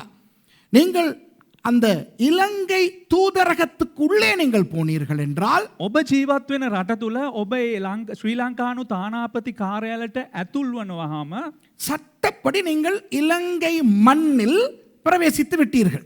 ඔබ නීත්‍යානුකූලව මේ ලංකා දෙරණිතාලය මතට පැමිණියා හා සමානයි. ஆனால் இவர் அமெரிக்க தூதரகத்துக்குள்ளே போனாலும் මොහු ඇමරිකානු තානාපති කාර්යාලයට ගියත් சட்டப்படி அமெரிக்காவுக்குள்ள இருக்கிற மாதிரியான ஒரு சட்டம் இருந்தாலும் නීත්‍යානුකූලව ඇමරිකාවේ සිටිනවා වගේ නීතියක් තිබුණත් அவர் உண்மையான அமெரிக்காவுக்கு விமானத்தில் பறந்து தான் போக வேண்டும். ඔහු සැබෑ වූ ඇමරිකාවට ගුවන්ගත වෙලා තමයි යන්න අවශ්‍ය. Even if Daniel goes into the American embassy in Colombo and if he is legally under the American jurisdiction, he has to fly to physically be in America. Does that make sense? அதுபோல ඒ වගේ கிறிஸ்தவர்களாகிய நாம் தேவ ராஜ்யத்துக்குள்ளே வந்து விட்டோம். හිතුණුවන් වන අපි දෙවියන් වහන්සේගේ රාජ්‍ය තුලට පැමිණියා. பரலோகத்தின் தூதராலயத்துக்குள்ளே நுழைந்திருக்கிறோம். ස්වර්ගික තානාපති කාර්යාලය තුල අපි රැඳී සිටිනවා. We are now in the kingdom of God and we are legally in the heavenly soil. We are in heaven theoretically. பரலோகத்தில் இருக்கிறோம். என்ன சொல்றது? தியரிக்கு என்ன சொல்றது? சட்டப்படி நாம் பரலோகத்தில் இருக்கிறோம். සිද්ධාන්තයක් වගේ අපි ස්වර්ගයේ සිටිනවා. ஆனால் உண்மையான பரலோகத்துக்கு இன்னும் போகவில்லை. නමුත් සැබෑවටම අපි ස්වර්ගයට ඇතුල් වුණේ නැහැ. We have not entered the heaven in a real sense because heaven is a place way up there. We need to go there. பரலோகம் அங்கே தூரத்தில் இருக்கிற ஒரு இடம், அங்கு போக வேண்டும், பறந்து தான் போகணும். ස්වර්ගය කියන්නේ එක දුරක යම් දුරක තිබෙන ස්ථානයක්. ඒකට ඉතින් අපි ඉගිලිලා තමයි යන්න ඕනේ. We have to fly to heaven. Oh, fly away. Remember I sang that song the other day? So we have to fly and reach heaven. Here we are theoretically in heaven but not in heaven. இப்போ இங்கே பரலோகத்தில் இருக்கிறோம், ஆனால் பரலோகம் இல்லை. இது අපි ප්‍රායෝගිකව සිද්ධාන්තයක් ලෙස අපි මෙහි ඉන්නවා ස්වර්ගයක් හැටියට. නමුත් මේක ස්වර්ගයක් නොවේ. இப்போ புரியுதா உங்களுக்கு? ඔබලාට වැටහෙනවද මේ පිළිබඳව? இது முழுக்க புரியாது. ஏனென்றால் இது ரகசியம். මේක සම්පූර්ණයෙන් අපිට වැටහෙන්නේ නැහැ. ඇයි කියලා කිව්වොත් මේක එක අභිරහසක්. You will not understand this or comprehend this completely because this Jesus calls is a mystery. Come on. Jesus says, hey, to you, the disciples, this mystery of the kingdom of heaven and the kingdom of God has been unraveled. சீஷர்களே, உங்களுக்கு இந்த தேவ ராஜ்யம் பரலோக ராஜ்யம் என்ற மறைபொருள் உங்களுக்கு சொல்லிக் கொடுக்கப்பட்டிருக்கிறது. ගෝලයනි, මේ ස්වර්ග රාජ්‍ය කියන එකයි දේව රාජ්‍ය කියනව මේ සංකල්පය ඔබලාට වැටහෙන ලෙස ඔබලාට කියලා දීලා තිබෙනවා. ஆனால் வெளியே உள்ளவர்களுக்கு அந்த ரகசியம் புரியாது. නමුත් එළියේ ඉන්න අයට මේ අභිරහස වැටහෙන්නේ නෑ. இயேசுவானவர் அவர்களுக்கு பேசும் பொழுது புறம்பே உள்ளவர்கள் என்று யூதர்களையும் புறஜாதிகளையும் பொதுவாய் குறிப்பிட்டார். යේසුස් වහන්සේ මේ දේ කතා කරනකොට ඒ කියන්නේ පොදුවේ කතා කරනකොට ඔවුන් අන්‍ය ජාතීන් කියලා සඳහන් කරනවා. No, he was referring to the Jews. යේසුස් වහන්සේ ඒගොල්ලන්ට කියලා දෙනකොට යුදෙව්වන් ග්‍රීකයන් අන්‍ය ජාතීන් ඒ සියලු දෙනාවම උන්වහන්සේ සිතාගෙන තමයි ඔය දේ කිව්වේ. When Jesus told them, those who are outside or external, he referred to the Jews, the Greeks and Gentiles at large. இப்போ நமக்கு දැන් අපිට தேவராஜ்யம் பரலோக ராஜ்யம் என்ற ரகசியம் யாருக்கு அருளப்பட்டிருக்கிறது? දේව රාජ්‍ය ස්වර්ග රාජ්‍ය කියන එක කාටද එලිදරව් කරලා තිබෙන්නේ? கிறிஸ்தவர்களுக்கு. කිතුණුවන්ට. வெளியே உள்ளவர்களுக்கு පිටස්තර අයට அது ஒரு ரகசியம். ඒක ඔවුන්ට එක අභිරහසක්. அவர்களுக்கு அது தெரியுமா? ඔවුන්ට මේ පිළිබඳව දන්නවද? தெரியாது. ඔවුන්ට වැටහෙන්නේ නෑ. For Christians, the secret has been given. The secret of the kingdom of God and the kingdom of heaven. But to those who are not Christians, they don't know because this is still a mystery to them. ஆகவே ரட்சிக்கப்படாதவங்களுக்கு நீங்க போய் එම නිසා ගැලවීම නොලබපු අය ගාවට ඔබලා ගිහිල්ලා நாங்க இப்ப பரலோகவாசிகளா இருக்கிறோம். අපි දැන් ස්වර්ගික වාසීන් හැටියට තමයි ඉන්නේ. நாங்க உலகத்துக்குரியவர்கள் அல்ல. අපි ලෝකයට අයිති අය නෙවෙයි. இப்படி நீங்க பேசுனீங்கன்னா அவங்க நினைப்பாங்க நீங்க பைத்தியம். මෙහෙම කියලා ඔබ කතා කරන ඒකට ඉතර ඒකට හිතනවා මුන්ට ඔක්කොම පිස්සු කියලා. If you go to those who are not Christians, your friends, your family, whoever, and try to tell them that you are born again and you are in a heavenly kingdom, you are making it to heaven, they'll think that you are a damn fool. Why? Because they don't know that mystery. அவர்களுக்கு அந்த ரகசியம் தெரியாது. මන්දයත් ඔවුන්ට අභිරහස ගැන දන්නේ නැහැ. ஆகவே ரட்சிக்கப்படாதவர்களுக்கு தேவராஜ்யம் பரலோக ராஜ்யம் என்ற விஷயங்களை நீங்கள் பேசக்கூடாது. එම නිසා ගැලවීම නොලබපු අයට ස්වර්ග රාජ්‍ය දේව රාජ්‍ය කියන මේ සංකල්ප ගැන කතා කරන්න හොඳ නැහැ. You should never try to explicate the kingdom of God or the kingdom of heaven to those who are not saved. இப்போ என்னுடைய பிரசங்கங்களை உலகில் பல நாடுகளில் இருந்து பார்க்கிற பலர் என்னிடத்திலே கேள்விகள் கேட்கின்றார்கள். දේවගැතිතුමාගේ දේශනා නරඹන ලෝකේ බොහෝ රටවල ඉඳලා බොහෝ අය සමහරක් අවස්ථාවන්වලදී ප්‍රශ්න අහනවා. Many people ask me this question from different countries. அவர்கள் சொல்வார்கள் எனக்கு ஒரு இஸ்லாமிய நண்பர் இருக்கிறார், அவர் இப்படி கேட்கிறார். මට එකනෙක් අහනවා මට එක ඉස්ලාමීය සහෝදරයෙක් යහළුවෙක් ඉන්නවා ඇවිල්ලා ඔව් මෙන්න මේ වගේ ප්‍රශ්නයක් අහනවා. ஒரு ஹிந்து குடும்ப அங்கத்தவர் இப்படி கேட்கிறார். හින්දු මට දන්න හින්දු පවුලක් ඉන්නවා ඔවුන් මගෙන් මෙහෙම අහනවා. ஒரு பௌத்தர் இப்படி கேட்கிறார். එක බෞද්ධයෙක් මෙන්න මේ වගේ මගෙන් අහනවා. அவருக்கு என்ன பதில் கொடுக்கிறதுன்னு சொல்லுங்க பாஸ்டர்னு என்கிட்ட கேட்கறாங்க. அப்படி கேட்கறவங்க இதை பார்த்துக்கிட்டு இருக்கீங்க சில பேர். පාස්ටර් ඉතින් ඔවුන්ට මොනවද පිළිතුරු දෙන්න ඕන කියලා මට කියන්න කියලා පාස්ටර්ගෙන් ඔවුන් ප්‍රශ්න අහනවා. Some people, maybe some of you are watching, many people ask me, I have a Muslim friend who says like this and I want to respond to him, and I have a Hindu friend, I have a Hindu relative, I have a Buddhist person who asks me this question, how am I to answer? Have you seen what I tell you? நான் என்ன சொல்லுங்கள் என்று உங்களுக்கு சொல்லுவேன் என்று நான் உங்களுக்கு ஞாபகப்படுத்தி பாருங்கள். ඔබ පොඩ්ඩක් මතක් කරලා බලන්න ඒ පිළිබඳව මම මොනවද කියන්නේ කියලා. நான் உங்களுக்கு எழுதுவேன், தயவு செய்து அவர்களுக்கு இதை விளக்கப்படுத்த போக வேண்டாம். මම ඔවුන්ට ලියන්න එකම දේ නම් කරුණා කරලා ඔවුන්ට මේ පිළිබඳව වටහා දෙන්න යන්න එපා. I respond to you by saying, don't try to respond to them. இல்ல பாஸ்டர் அவங்க தப்பா தானே நினைக்கிறாங்க. නෑ පාස්ටර් කට්ටිය වැරදි විදිහට හිතන්නේ. நினைச்சிட்டு போகட்டுமே ராசா. ඉතින් එහෙම හිතාගත්ත දේ. No, if I don't explain, they are going to misunderstand. Who cares? Who cares? Anybody is bound to misunderstand a mystery because a mystery is a mystery to them. இப்போ ஒரு ரகசியம் என்றால் அந்த ரகசியம் தெரியாதவன் அந்த ரகசியத்தை புரிந்து கொள்ள மாட்டான், அவ்வளவுதான். ඒ කියන්නේ අභිරහසක් කියන දේ අභිරහස ඒ පුද්ගලයාට දන්නේ නැත්නම් ඒ පිළිබඳ ඒ මිනිසයා තේරුම් ගන්න යන්නේ නැහැ. பாஸ்டர் அதுக்கு பதில் இல்லையா? පාස්ටර් ඒ කියන්නේ ඒකට උත්තරයක් නැද්ද? இருக்கு. නෑ තියෙනවා. அப்ப இருந்தா சொல்லலாம் தானே. ඉතින් තිබ්බනම් කියන්න පුළුවන් නේ. Now you may ask, Pastor, isn't there a explanation to that query? Of course there is. Then you may say, well, if there is, then why not we tell them? Don't tell them and break your nose because they don't understand the mystery. நீங்கள் அவர்களுக்கு சொல்லி மூக்கை உடைத்துக் கொள்ளாதீர்கள். அவர்களுக்கு அது புரியாது ஏனென்றால் அது அவர்களுக்கு ரகசியம். අනේ බොලන් ඒක උඹ ඒකට තේරුම් කරන්න දීලා ගිහිල්ලා නිකම් නහය කඩා ගන්න යන්න එපා. මොකද ඒ කට්ටියට ඒක රහසක්. கிறிஸ்தவர்களுக்கே இது ஒரு பெரிய குழப்பம். தேவராஜ்யமும் பரலோக ராஜ்யமும் ரெண்டும் ஒன்று தானே, இல்லை வேறங்கிறானே, ஒன்னா வேறையா. இதுக்கே சர்ச்சை உடச்சிக்கிட்டு போயிட்டு வேற சர்ச்சில் உட்கார்றதுக்கு ஆக்கள் ரெடியா இருக்குது. ක්‍රිස්තියානි කාර්යයටම මේක කොලොප්පමක්. දෙවියන් වහන්සේගේ රාජ්‍යය ස්වර්ග රාජ්‍යයයි කියන්නේ එකයිනේ. එකයිද නැත්නම් වෙනස්ද? ඒක කියලා සභාව ඉඳලා කොලොප්පම් කරගෙන වෙන සභා හදා ගන්නවා මේ මාතෘකාව නිසා. Some Christians are already perturbed over the concept of the kingdom of heaven and the kingdom of God. For some people think it's both the same. And you know what? Some people, especially in India and Africa, they travel to the kingdom of heaven 3 times a day after meals. And crazy. சில பேர் வந்து பரலோகத்துக்கு ஒரு நாளைக்கு 3 தடவை சாப்பாட்டுக்கு பிறகு போயிட்டு வராங்க. සමහරක් අය ස්වර්ගයට දවල් කෑම වේල 3 වේලකට පස්සේ ස්වර්ගයට ගිහිල්ලා එනවා. அப்போ இதெல்லாம் பார்க்கும்போது கிறிஸ்தவனுக்கே ஒரு ஒழுங்கா இந்த ரகசியம் புரிய மாட்டேங்குது. ඉතින් මේ දේ බලනකොට ක්‍රිස්තියානි කාර්යයටම මේ ගැන හරියට වැටහෙන්නේ නැහැ. அப்புறம் ஏன் வெளியே உள்ளவனுக்கு நீ விளக்கப்படுத்த போற? ඉතින් එහෙම දෙයදී කොහොමද මේ එළියේ ඉන්න කාට එක ගැන එලිතරව් කරන්නේ? Already we are confused about this mystery. How are we going to explain this mystery to others? இப்போ தேவ ராஜ்யம் என்பது என்ன? දැන් දෙවියන් වහන්සේගේ රාජ්‍ය කියලා කියන්නේ කුමක්ද? ஒரு ரகசியம். එය එක රහසක්. What is the kingdom of God? A mystery. And what is the kingdom of heaven? Another mystery. பரலோக ராஜ்யம் என்றால் என்ன? ස්වර්ග රාජ්‍ය කියලා කියන්නේ මොකක්ද? இன்னும் ஒரு ரகசியம். ඒක තවත් එක අභිරහසක්. அப்போ தேவ ராஜ்யம் என்ற ரகசியம் எல்லாருக்கும் ஒரே மாதிரி புரியுமா? දෙවියන් වහන්සේ දේව රාජ්‍ය කියන එක සෑම දෙනාටම එක වගේම වැටහෙනවද?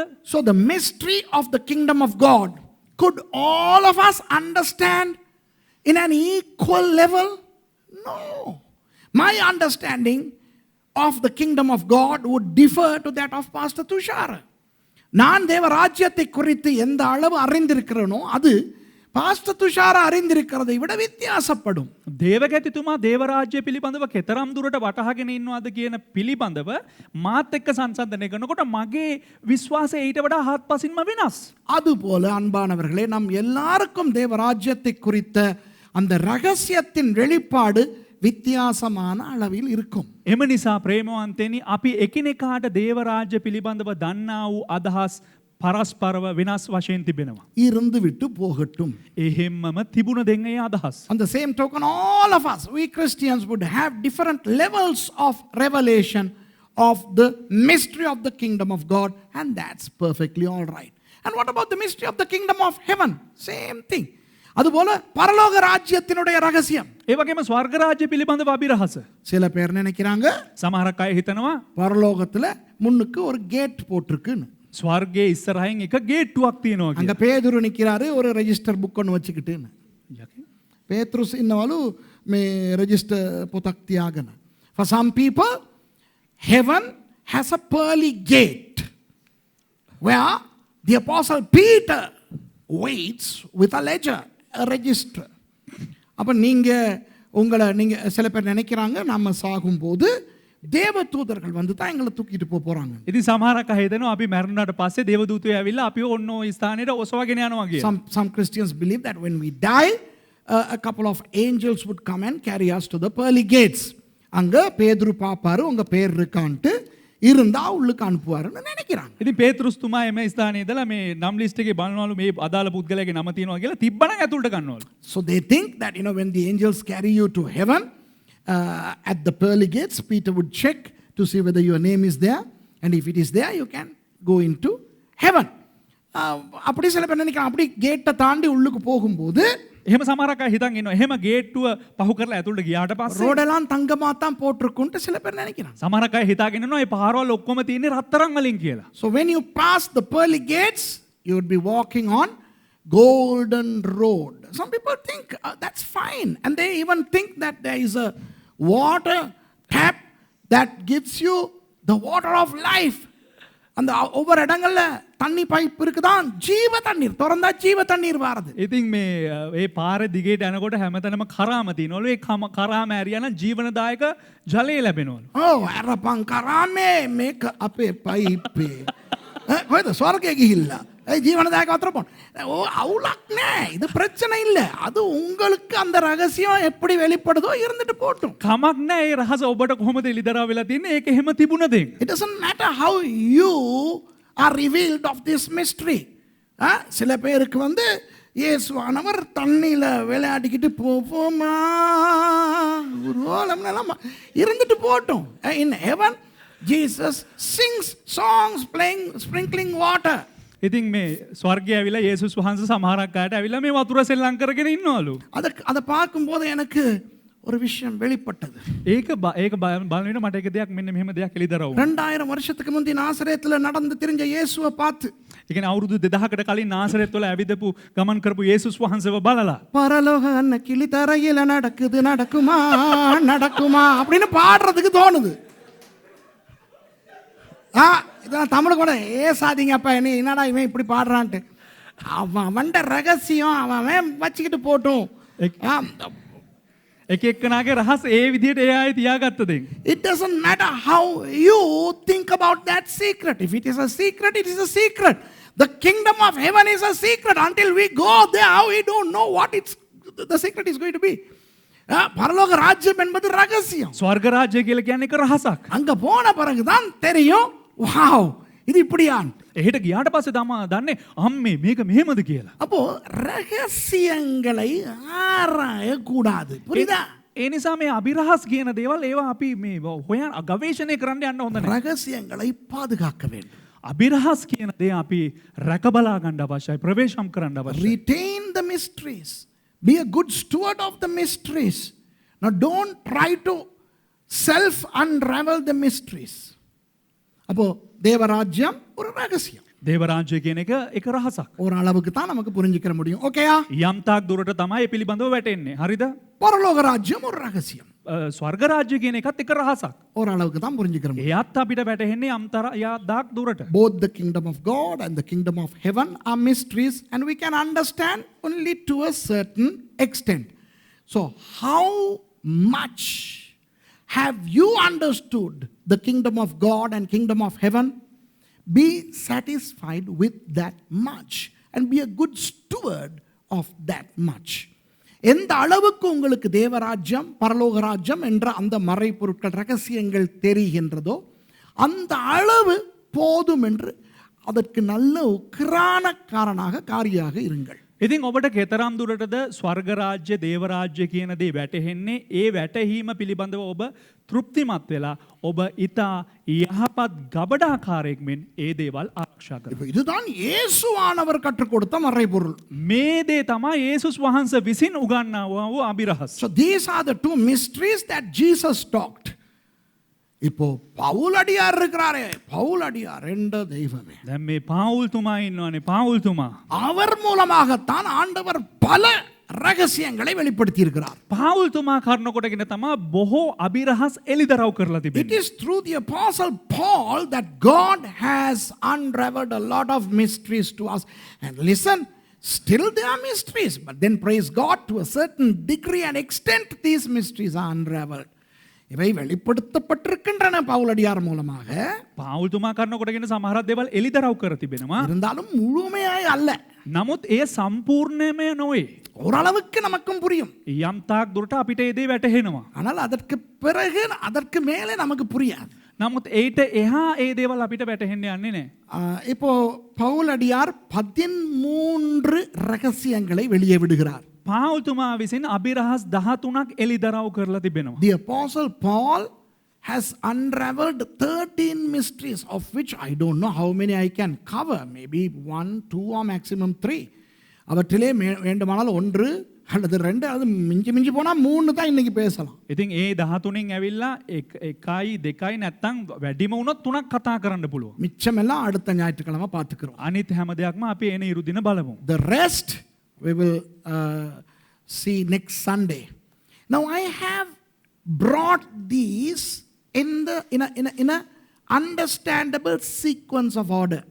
நம்மால் புரிந்து கொள்ளக்கூடிய ஒரு முறையான விதத்திலே நான் ஒழுங்குபடுத்தி கொண்டு வந்திருக்கிறேன். ඉතින් මේ ඉතා වටහා ගන්න පුළුවන් පහසු ආකාරයකට පිළිවෙලකට මම මේ දේවල් ඉදිරිපත් කරන්න රැගෙන ඇවිත් இந்த விதத்திலே தான் பவுலடியார் விளக்குகிறார் என்று நான் சொல்லவில்லை. நான் இந்த விதத்திலே ஒழுங்குபடுத்தி கொண்டு வந்திருக்கிறேன். පාවුල්තුමා මේ ආකාරයට ඉදිරිපත් කරනවා කියලා නොවේ දේවගතිතුමා විසින් එතුමා පිළිවෙලකට ඒ දේ ඉදිරිපත් කරන්න යනවා. The apostle Paul hasn't outlined this in that order, but I have done that to make things easy. The first, that which I have chosen, is from Romans chapter 11 and verse 25. அதிலே பவுலடியார் காட்டுகின்ற ஒரு ரகசியம் முதலாவதாக நான் தெரிந்து கொண்டது ரோமர் 11வது அதிகாரம் 25வது வசனம். ඉතින් පාවුල්තුමා විසින් එළිදරව් කරනු ලැබූ රහස පළමු ප්‍රථම එක වශයෙන් දේවගතිතුමා තෝරාගත්තේ රෝම පොතේ 11 වෙනි පරිච්ඡේදයේ 25 වෙනි වගන්තිය. மேலும் சகோதரரே, நீங்கள் உங்களையே புத்திமான்கள் என்று எண்ணாதபடிக்கு ஒரு ரகசியத்தை நீங்கள் அறிய வேண்டும் என்றிருக்கிறேன். அது என்னவெனில், புற ஜாதியாருடைய நிறைவு உண்டாகும் வரைக்கும் இஸ்ரவேலரில் ஒரு பங்குக்கு கடினமான மனதுண்டாய் இருக்கும். මක්නිසාද සහෝදරේනි, නුබලාම ඥානවන්තයෝ යයි නොසිතන පිණිස මේ අභිරහස නුබලා නොදැන සිටිනවාට නොකැමැත්තෙමි. එනම් අන්‍ය ජාතින්ගේ සම්පූර්ණත්වය පැමිණෙන තුරු ඊශ්‍රායල් වරුන්ට තරමක් දුරට දැඩිකමක් පැමිණ තිබෙන බවය. For I would not, brethren, that ye should be ignorant of this mystery, lest ye should be wise in your own conceits, that blindness in part is happened to Israel, until the fullness of the Gentiles be come in. What happened to Israel? I just want to know. The part happened to Israel, that blindness in part is happened to Israel. Blindness. Ooh. Look, தமிழ்லையும் சிங்களத்திலையும் இல்லாத ஒன்று அழகாக ஆங்கிலத்தில் இருக்கிறது, அது கிரேக்க மொழியிலே இருக்கிறது. දැන් දෙමළෙමුත් සිංහලෙමුත් සඳහන් නොවන වචනයක් ඉංග්‍රීසි භාෂාවෙන් තිබෙනවා බ්ලයින්ඩ් කියලා. ඒ ග්‍රීක භාෂාවේ සඳහන් වෙන අර්ථය. In English, you know, it's, the blindness, right? You said blindness. Oof. It's not in Tamil and Sinhalese. Now that's why sometimes we get mad. இப்போ தமிழிலே இல்லை, அது கிரீக்கில் இருக்கு. இஸ்ரவேலர்களுடைய கண்கள் குருடாய் இருக்கும். இதில் மனசு கடினமாக இருக்கணும் மட்டும் தான் போட்டிருக்கு. දැන් මෙම ස්ථානයේ සඳහන් වෙන්නේ ඒ කියන්නේ මනස තුල දැඩිකමක් ආවා කියලා. නමුත් ග්‍රීක් භාෂාවෙන් සඳහන් වෙන්නේ ඒ කියන්නේ ඊශ්‍රායල් වරුන් අන්ධ භාවයට පැමිණලා සිටියා. சரி சரி, இப்போ விஷயத்துக்கு வருவோமே. අපි දැන් විෂයයට පැමිණෙමු. அன்பானவர்களே, ප්‍රේමවන්තයනි, நமது தேவன் யாருடைய தேவன்? අපේ දෙවියන් වහන්සේ කාගේ දෙවියන් වහන්සේද? இஸ்ரவேலின் தேவன். ඊශ්‍රායල්හි දෙවියන් වහන්සේ. Whose God is our God? The God of Israel. ஆண்டவர் ஆபிராமை தெரிவு செய்து ஆபிராமை ஆபிரஹாமாக்கி ஆபிரஹாமை இஸ்ரவேலின் தகப்பனாக்கினார். දෙවියන් වහන්සේ ආබ්‍රහම් තෝරාගෙන ආබ්‍රහම්ම ඒ කියන්නේ ඊශ්‍රායල් වරුන්ගේ පියා හැටියට වෙනස් කරනු ලැබුවා. God chose Abram and translated him to become Abraham and made him the father of Israel. So our God is called Elohei Avraham, meaning the God of Abraham. In other words, he is the God of Israelites.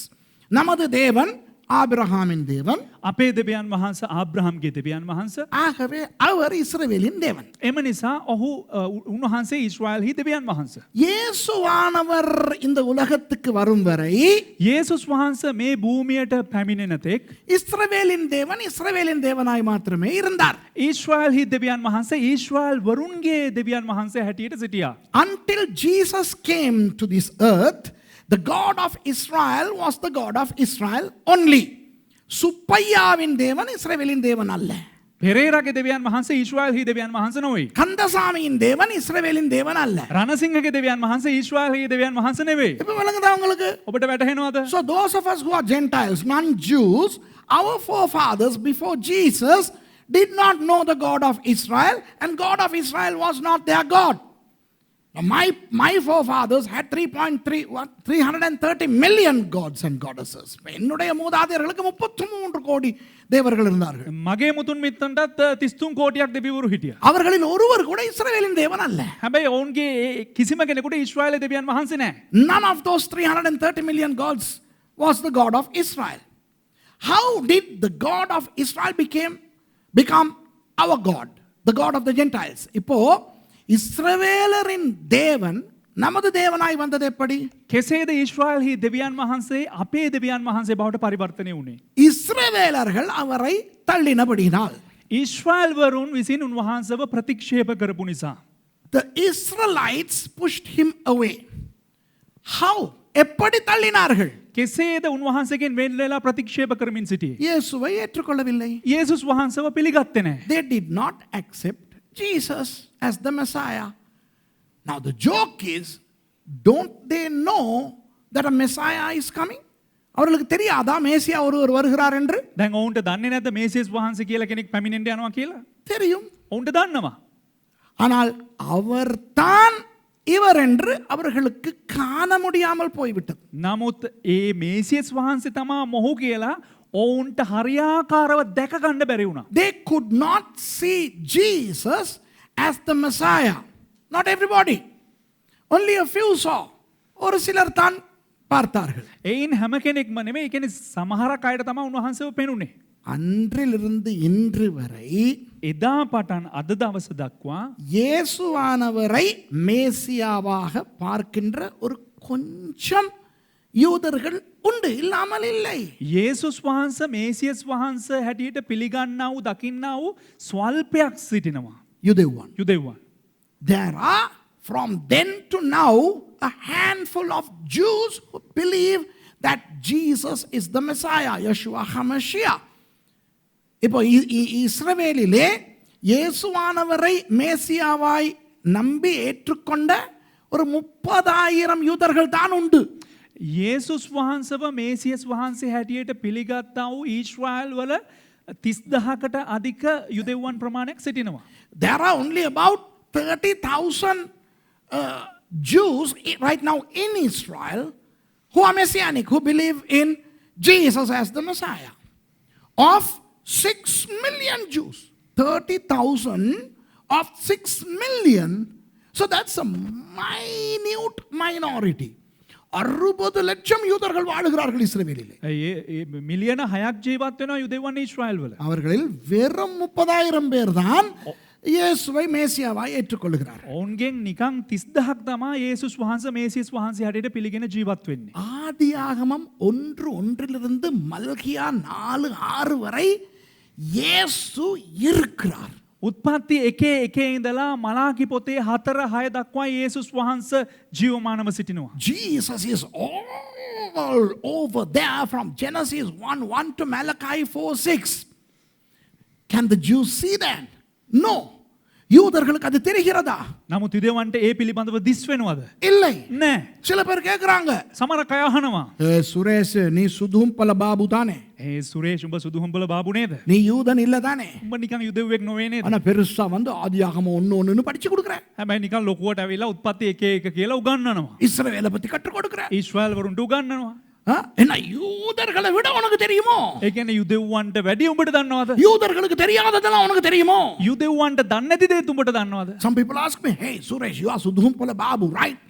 How dare you claim that you know the mysteries of Genesis 1:1 and mysteries of the Messiah, mysteries of that, this and the other, especially the Song of Solomon, when many Jews don't know it.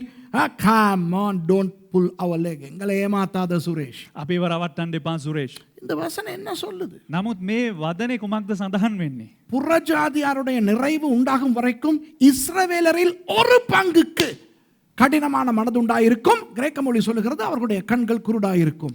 මේ අභිරහස නුබලා නොදැන සිටිනවාට නොකැත්තේ. එනම් අන්‍ය ජාතීන් සම්පූර්ණත්වයට පැමිණෙන තුරු ඊශ්‍රායල් වලට තරමක් දුරට දැඩිකමක් කියලා කියන්නේ අන්ධ භාවයක් පැමිණෙන තිබෙන බවය. What does Romans 11:25 indicate? Hey, until the time of the completion of the Gentiles, one part of the Jews would be blinded, and their hearts hardened.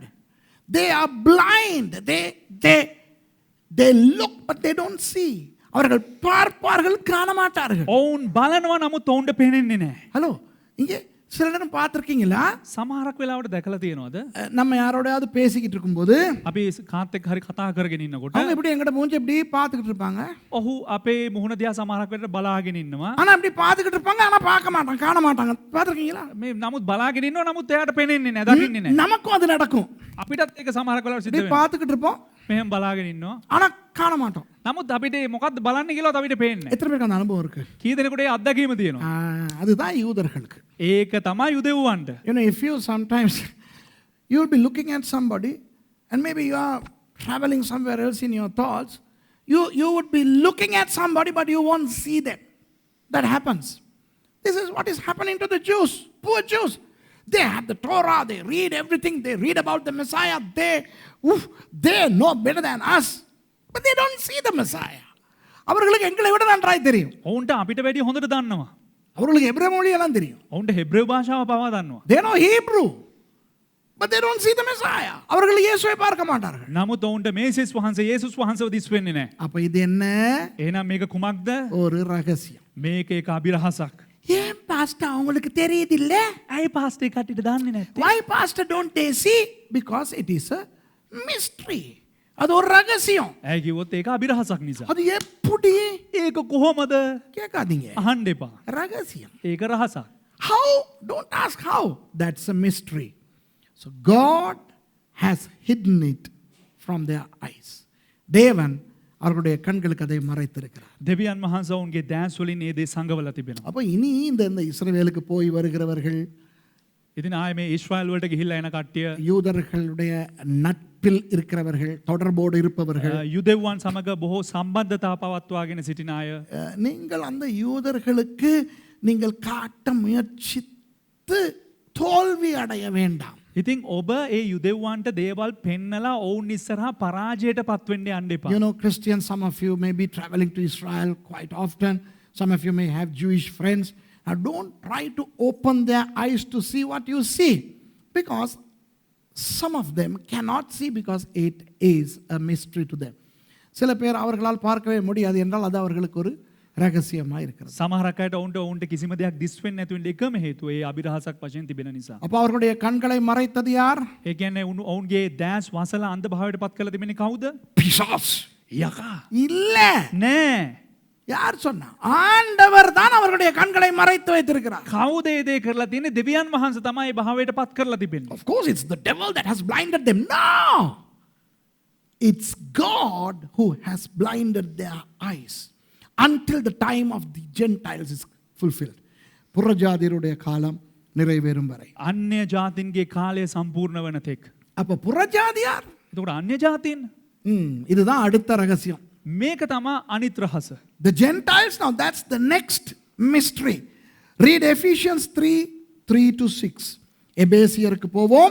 3ஆம் அதிகாரம் 3-6 வரை வாசிப்போம். අපි එපිස පොතට පෙරලා ගමු. 3වෙනි පරිච්ඡේදයේ 3වෙනි පදේ ඉඳලා 6වෙනි පදේ දක්වා කියවමු. எபேசியர் 3:3-6 இதுதான் இரண்டாவது ரகசியம். මේක තමයි දෙවෙනි අභිරහස. அதென்னவெனில் புறஜாதிகள் சுவிசேஷத்தினாலே உடன் சுதந்திரருமாய் ஒரே சரீரத்துக்குள்ளானவர்களுமாய் கிறிஸ்துவுக்குள் அவர் பண்ணின வாக்குத்தத்தத்துக்கு உடன் பங்காளிகளுமாய் இருக்கிறார்கள் என்ற இந்த ரகசியத்தை அவர் எனக்கு வெளிப்படுத்தி அறிவித்தார். பவுல் சொல்றார். இதை குறித்து நான் முன்னமே சுருக்கமாக எழுதியிருக்கிறேன். இதை நீங்கள் வாசிக்கையில் கிறிஸ்துவின் ரகசியத்தை குறித்து எனக்கு உண்டாயிருக்கிற அறிவை அறிந்து கொள்ளலாம்.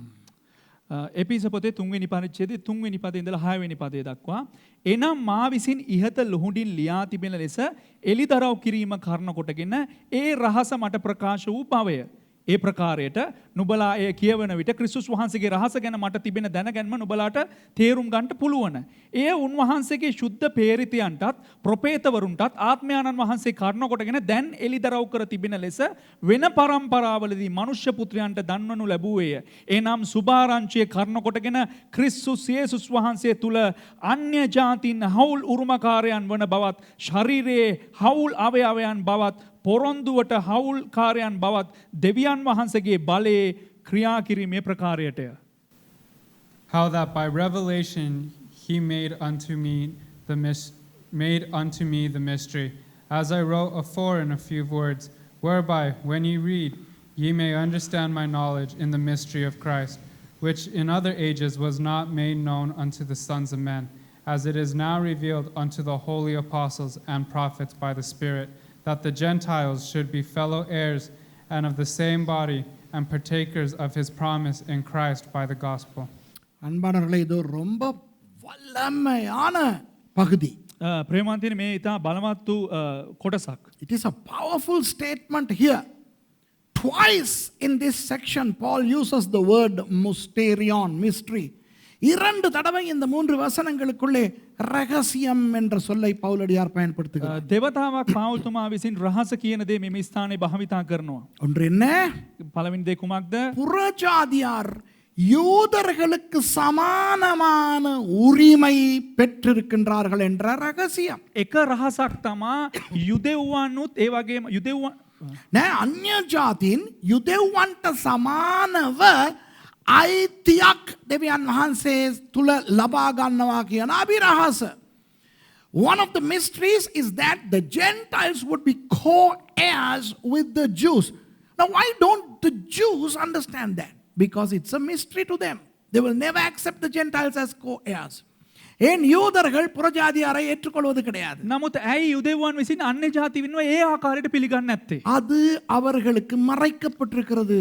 එය ඔවුන්ට වැසී තිබෙන නිසා. இஸ்ரவேலுக்கு போகிற கிறிஸ்தவர்களே, ඊශ්‍රායලට යන කිතුණුවනි, நீங்கள் அந்த இஸ்ரவேலுக்குள் பிரவேசிக்கின்ற விமான நிலையத்திலோ அந்த நாட்டின் எல்லையிலோ அவர்கள் நீங்கள் கிறிஸ்தவர்கள் என்றவுடன் பாய்ந்து கட்டி பிடித்து வரவேற்பார்கள் என்று நினைக்க கூடாது. ඔබ හිතන්න එපා ඔබ ඊශ්‍රායල් දේශයට ගිහිලා ගුවන් තොටුපළට ගියාපුවාම එහෙ ඉන්න යුදෙව්වෝ ඇවිල්ලා එන්න අනේ කියලා ඇවිල්ලා බදාගෙන මේ වැළඳගෙන ඇරයුම් දෙයි කියලා ඇතුළට. Hey Christians, when you go to Israel, either when you land at the Tel Aviv airport or when you enter Israel through one of their borders, land borders, don't expect the Jews to jump off their chairs and come and give a big hug to you if you say you are a Christian. Why? Because it has been blinded to them that you are a co-heir with them. அவர்களோடு நீங்களும் சம அந்தஸ்தை பெற்றிருக்கின்றீர்கள் என்கின்ற ரகசியம் அவர்களுக்கு வெளிப்படுத்தப்பட்டில்லை. ඒ කියන්නේ ඔවුන් සමග අපිටත් එක සමාන්තර වූ අයිතියක් තිබෙනවා කියන දේ ඔවුන්ට තාමත් එළිදරව් වෙලා නැහැ. உங்களுக்கு அது வெளிப்பட்டபடியினால் நீங்கள் அவர்களை சம அந்தஸ்துடையவர்களாய் பார்க்கிறீர்கள். ඔබට ඒ දේ එළිදරව් වෙලා තිබෙන නිසා ඔබ ඔවුන් සමග එකට සංසන්දනයෙන් බලන්න යන එක සැබෑවක්. ஆனால் அவர்கள் அப்படி பார்க்க மாட்டார்கள், ஏனென்றால் அவர்களுக்கு மறைக்கப்பட்டிருக்கிறது. නමුත් ඒ ආකාරයෙන්ම ඔවුන් අපි දිහා බලන්නේ නැති උන්නේ හේතුව තමයි ඔවුන්ට ඒ දේ අන්ධ වෙලා තිබෙන දෙයක්. Hey Christians, you know that you are co-heirs with them. Now that makes them co-heirs with you. So you will accept them and you will expect them to accept you. No, they are not going to accept you. இப்போ இஸ்ரவேலுக்கு போற சில பேருக்கு upset ஆகுது. දැන් ඊශ්‍රායලට යන සමහර අය හිටපු ගම අප්සෙට් වෙනවා. Sometimes if you go to Israel you get upset. Why? Because you go excited. Because you are going to your fatherland. You are so happy to go there. And then when you see the Jew at the immigration, you are saying, Boker Tov, oh, Shalom, wow. They are not excited. And then you are upset because they are not as excited as you are. இப்போ நீங்க இஸ்ரேலுக்குள்ள பிரவேசிக்கும் போது දැන් ඔබ ඊශ්‍රායලය ඇතුළට යනකොට அந்த அந்த யூதனை பார்க்கும்போது இமிகிரேஷன்ல அந்த குடி வரவு பகுதியில் ඒ අර ඉමිග්‍රේෂන් එක ගාවදී ඒ යුදෙව්වෙක් එක පාට දකින්න විට உங்களுக்கு அவங்கள பார்த்தோன்னா உங்களுக்கு புல் அரிக்குது. நான் இஸ்ரேல் வந்திருக்கேன். ඉතින් මේ ඔබ යුදෙව්වා දැක්ක ගමන් ඔබට හිරි වැටලා ගිහිල්ලා ඔබ නිකන් තැතිගෙන ඔබ මේ ජොලිත වෙලා அப்போ ஆபிரகாமின் சந்ததி உண்மையான சந்ததி அங்கிட்டு இருக்கு. ඔබ ආබ්‍රහම්ගේ මේ පරම්පරාවෙන් ඉන්න කෙනෙක් ඔබ ආශිර්වාද ලද්දෙක්. அப்போ நீங்க அவங்களுக்கு பாஸ்போர்ட்டை கொடுத்துட்டு சொல்றீங்க, நான் ரொம்ப சந்தோஷப்படுறேன் இஸ்ரேலுக்கு வந்ததுக்கு, உங்க நாட்டை நான் ரொம்ப நேசிக்கிறேன், உங்களை எல்லாம் நேசிக்கிறேன். அவங்க சொல்றாங்க ඉතින් ඒක පාට පාස්පෝර්ට් එකට දීලා කියනවා ඉතින් මට හරි සන්තෝෂයි මම මෙහෙ ඉඳලා ඔය කට්ටිය රටට ආපු එකට සන්තෝෂයි කියලා එහෙම නිකන් ජොලිතව කියනකොට එයා එක පාට அப்போ இவங்களுக்கு அப்செட் ஆகுது. දැන් මෙයා අප්සෙට් වෙනවා එක පාට. இது என்னடா இது? මේ මොකද්ද බං? அவங்க நாட்டை பத்தி நல்லது சொல்றாங்க, அவங்க எங்களுக்கு சொல்றாங்க. ඒ කට්ටියගේ රට ගැන මම ඇවිල්ලා හොඳ කතා කරනකොට ඒ මනුස්සයා මට ගාලා කියනවා. அவர்களுக்கு அது ரகசியம், அவர்களுக்கு தெரியாது.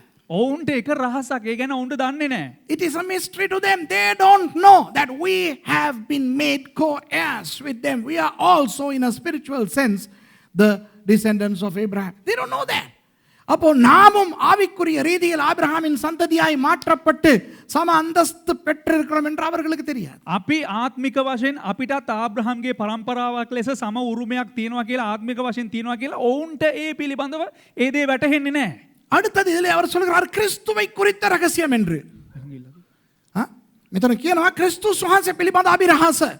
And also Paul mentions here the mystery of Christ. யார் கிறிஸ்து?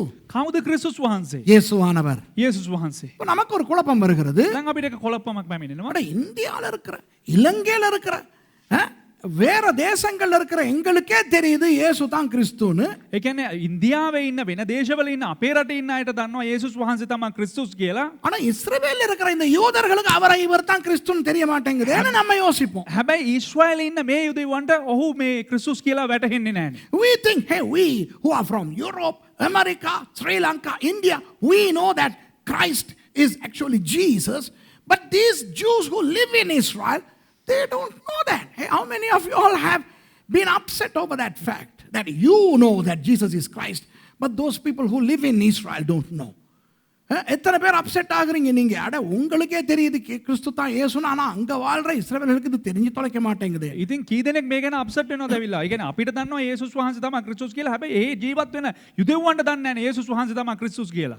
பவுலடியார் என்ன சொல்லுகிறார்? පාවුල්තුමා මොකද්ද කියන්නේ? கிறிஸ்து அவர்களுக்கு ஒரு ரகசியம். ක්‍රිස්තුස් වහන්සේ ඔවුන්ට එක අභිරහසක්. Christ is a mystery to them.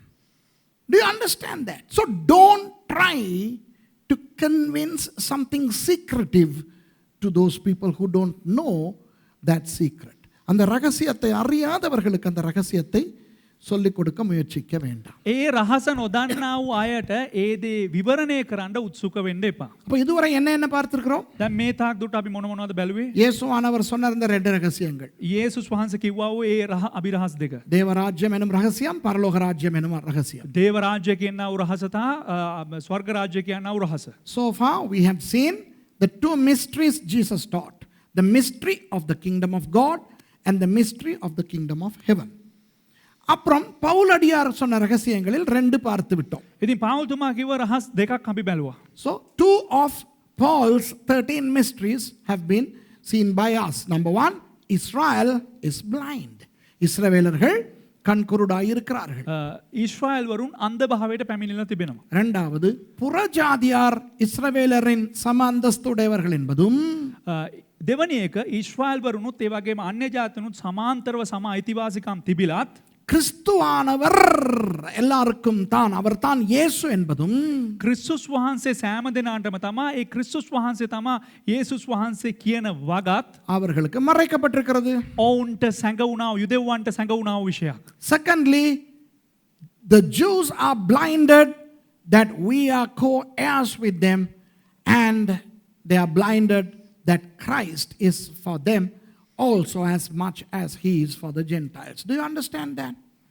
And we have to not forget that some Christians also forget that the Israelites are still the co-heirs with us. We haven't replaced them. We have come and seated next to them.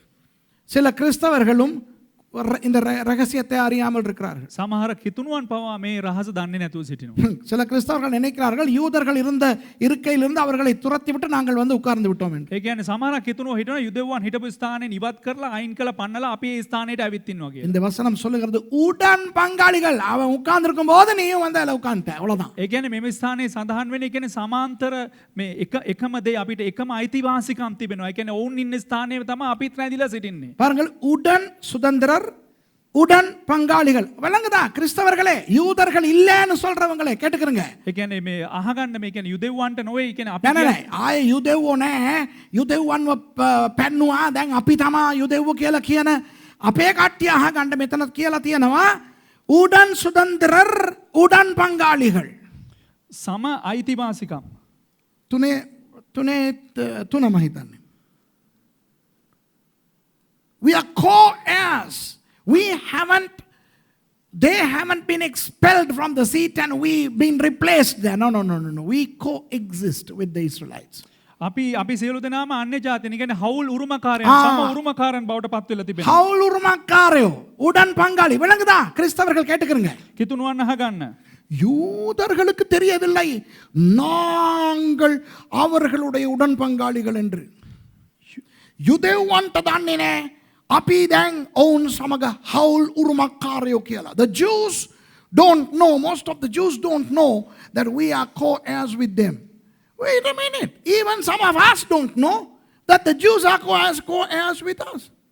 எங்களிலும் அநேக கிறிஸ்தவர்களுக்கு தெரியாது யூதர்கள் நம்முடைய உடன் பங்காளிகள் உடன் சுதந்திரர் என்று. අපේ සමහරක් හිතනුවන්ට දන්නේ නැහැ යුදෙව්වන් අපේ සම උරුමකාරයන් හවුල් උරුමකාරයන් කියන යන වගේ. ஆகவே இது ஒரு ரகசியம். එම නිසා මේ දේ එක අභිරහසක්. இன்று நான் உங்களுக்கு கற்றுக் கொடுக்க போகும் மூன்றாவது, அதாவது பவுலடியார் சொல்லுகின்ற மூன்றாவது ரகசியம், අද මම ඔබලාට උගන්වන්න යන අවසාන දේ කියන්නේ පාවුල්තුමා කියන තුන්වෙනි අභිරහස. அதோடு இன்றைக்கு நான் முடித்து விடுவேன். ඒත් සමග මම අද හමාර කරන්න යනවා. My final point for today, the third mystery of Paul is the mystery of faith. விசுவாசம் என்கின்ற மறைபொருள். 1 தீமோத்தேயு 3:9. Turn with me to 1 Timothy chapter 3 and verse 9. කියන්න සිංහලෙන්. 1 තීමෝති 3:9. 1 தீமோத்தேயு 3:9. 1 තිමෝති 3:9. இதிலே உண்மையாக உதவிக்காரரை பற்றித்தான் பவுலடியார் பேசுகிறார். මෙම ස්ථානයේ ඇත්තටම පාවුල්තුමා කතා කරන්නේ ඒ කියන්නේ උදව් උපකාර කරන පුද්ගලයා ගැන. Contextually, Paul is referring to the deacons. But let's just read verse 9. 9வது வசனம் சொல்லுகிறது, விசுவாசத்தின் ரகசியத்தை சுத்த மனச்சாட்சியிலே காத்து கொள்ளுகிறவர்களாய் இருக்க வேண்டும். 9වෙනි පදේ සඳහන් වෙනවා ඇදහිල්ලේ රහස පිරිසුදු හෘද සාක්ෂියකින් දරන්නා වූ අයවල් සිටින්ට යුතුය. Holding the mystery of faith in a pure conscience. Read it again. Holding the mystery of faith in a pure conscience. விசுவாசம் என்பது ஒரு ரகசியம். ඇදහිල්ල කියලා කියන්නේ එක රහසක්. Faith is a mystery. But unfortunately, faith is being treated by a common open subject by many Christians. அநேக கிறிஸ்தவர்கள் விசுவாசத்தை ஏலம் போடுகிறார்கள். අවාසනාවන්ත ලෙස බොහෝ කිතුනුවන් ඇදහිල්ල කියන දේ විවෘත වූ දෙයක් බවට පත් කරලා තිබෙනවා. ඒ කියන්නේ පේමන්ට් එකේ දාලා ගොඩ රුපියලට විකුණන භාණ්ඩයක් කරගෙන තියනවා. මේ ඇදහිල්ල කියන එක ඇහුවාම කියනවා சாட்சிකාරයෝ වෙනවා කියලා. விசுவாசத்தை அவர்கள் அம்பலப்படுத்திக் கொண்டு ඇදහිල්ල කියන එක මේ ගොඩ ගහලා විකුණන වගේ පොදු දෙයක් බවට පත් කරලා கேட்டா சொல்றாங்க இல்ல சாட்சிகளா இருக்கிறதுக்கு. ඇහුවනම් කියනවා නෑ ඒ අපි දේ ප්‍රකාශක එහෙම දෙයක් කරන්නේ සාක්ෂිකාරයෝ වශයෙන් ඉන්න කියලා. Some people undermine faith by exhibiting it as something very common. Faith is extremely valuable and precious. விசுவாசம் என்பது பெருமதியானதும் ඇදහිල්ල කියන්නේ වටිනාවුත් ஒரு ஒரு ஒரு பெருமதியான ரகசியமான ஒன்றாக இருக்கிறது. ඉස්තරම් වූ රහසක් බඳුව තිබෙනවා. இங்க பாருங்க ஒரு ஒரு இந்த ரகசியம் பிறகு அடுத்த ஞாயிற்றுக்கிழமை உங்களுக்கு இன்னும் சில ரகசியங்களை சொல்லும்போது இன்னும் இன்பமாக இருக்கும். இன்னைக்கு மொத்த பிரசங்கனால கொஞ்சம் டல்லா தான் போகும். අද මේ පළවෙනි දේශනාව නිසා පොඩ්ඩක් මේ ඩල් වගේ තමයි තියෙන්නේ. அடுத்த ஞாயிற்றுக்கிழமை கொஞ்சம் இதை விட இன்ட்ரெஸ்டா போகும். ඒ කියන්නේ ලබන ඉරු දිනේ ඉඳලා හොඳට ඉන්ට්‍රස්ට් එකේ තිබේ. You see, today since this is the first talk about mystery, for some people this is a mysterious sermon. In a literal sense. But next Sunday you will enjoy this more than today. இப்போ நீங்க ஒருத்தரை என்ன சொல்றது, இப்போ காதல் பண்றீங்கன்னு வைங்களேன். ඔබ කෙනෙකුට ආදරය කරනවා කියලා හිතන්න.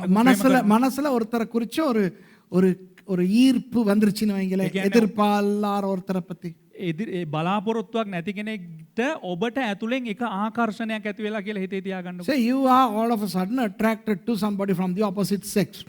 Now some Indian people and some Sri Lankan Christians don't like the word love, relationship, going out together, stuff like that. இப்போ இந்தியாவில் இலங்கையில் இருக்கிற சில தமிழர்களுக்கு இந்த காதல் கத்திரிக்காய் எல்லாம் பிடிக்காது. அதை பற்றி நான் பேசலை. දැන් මේ ලංකාවේ ඉන්දියාවේ ඉන්න සමහරක් එතුණු අයට මේ ආදරේ ප්‍රේමයේ කියන ආදරේ කියන එක ආලේ කියන එකට කැමති නැහැ. காதல் எல்லாம் ஐயா இப்போ காதல் நல்லமா இல்லையான்னு நான் பேச வரல. ආලය කියලා කියන්නේ ජරාවක් ඊයා. ඒ කියන්නේ ආලය ගැන කතා කරන්න ආවේ නෑ දැන්. I am not talking about the love relationship, but here is the real psychological thing.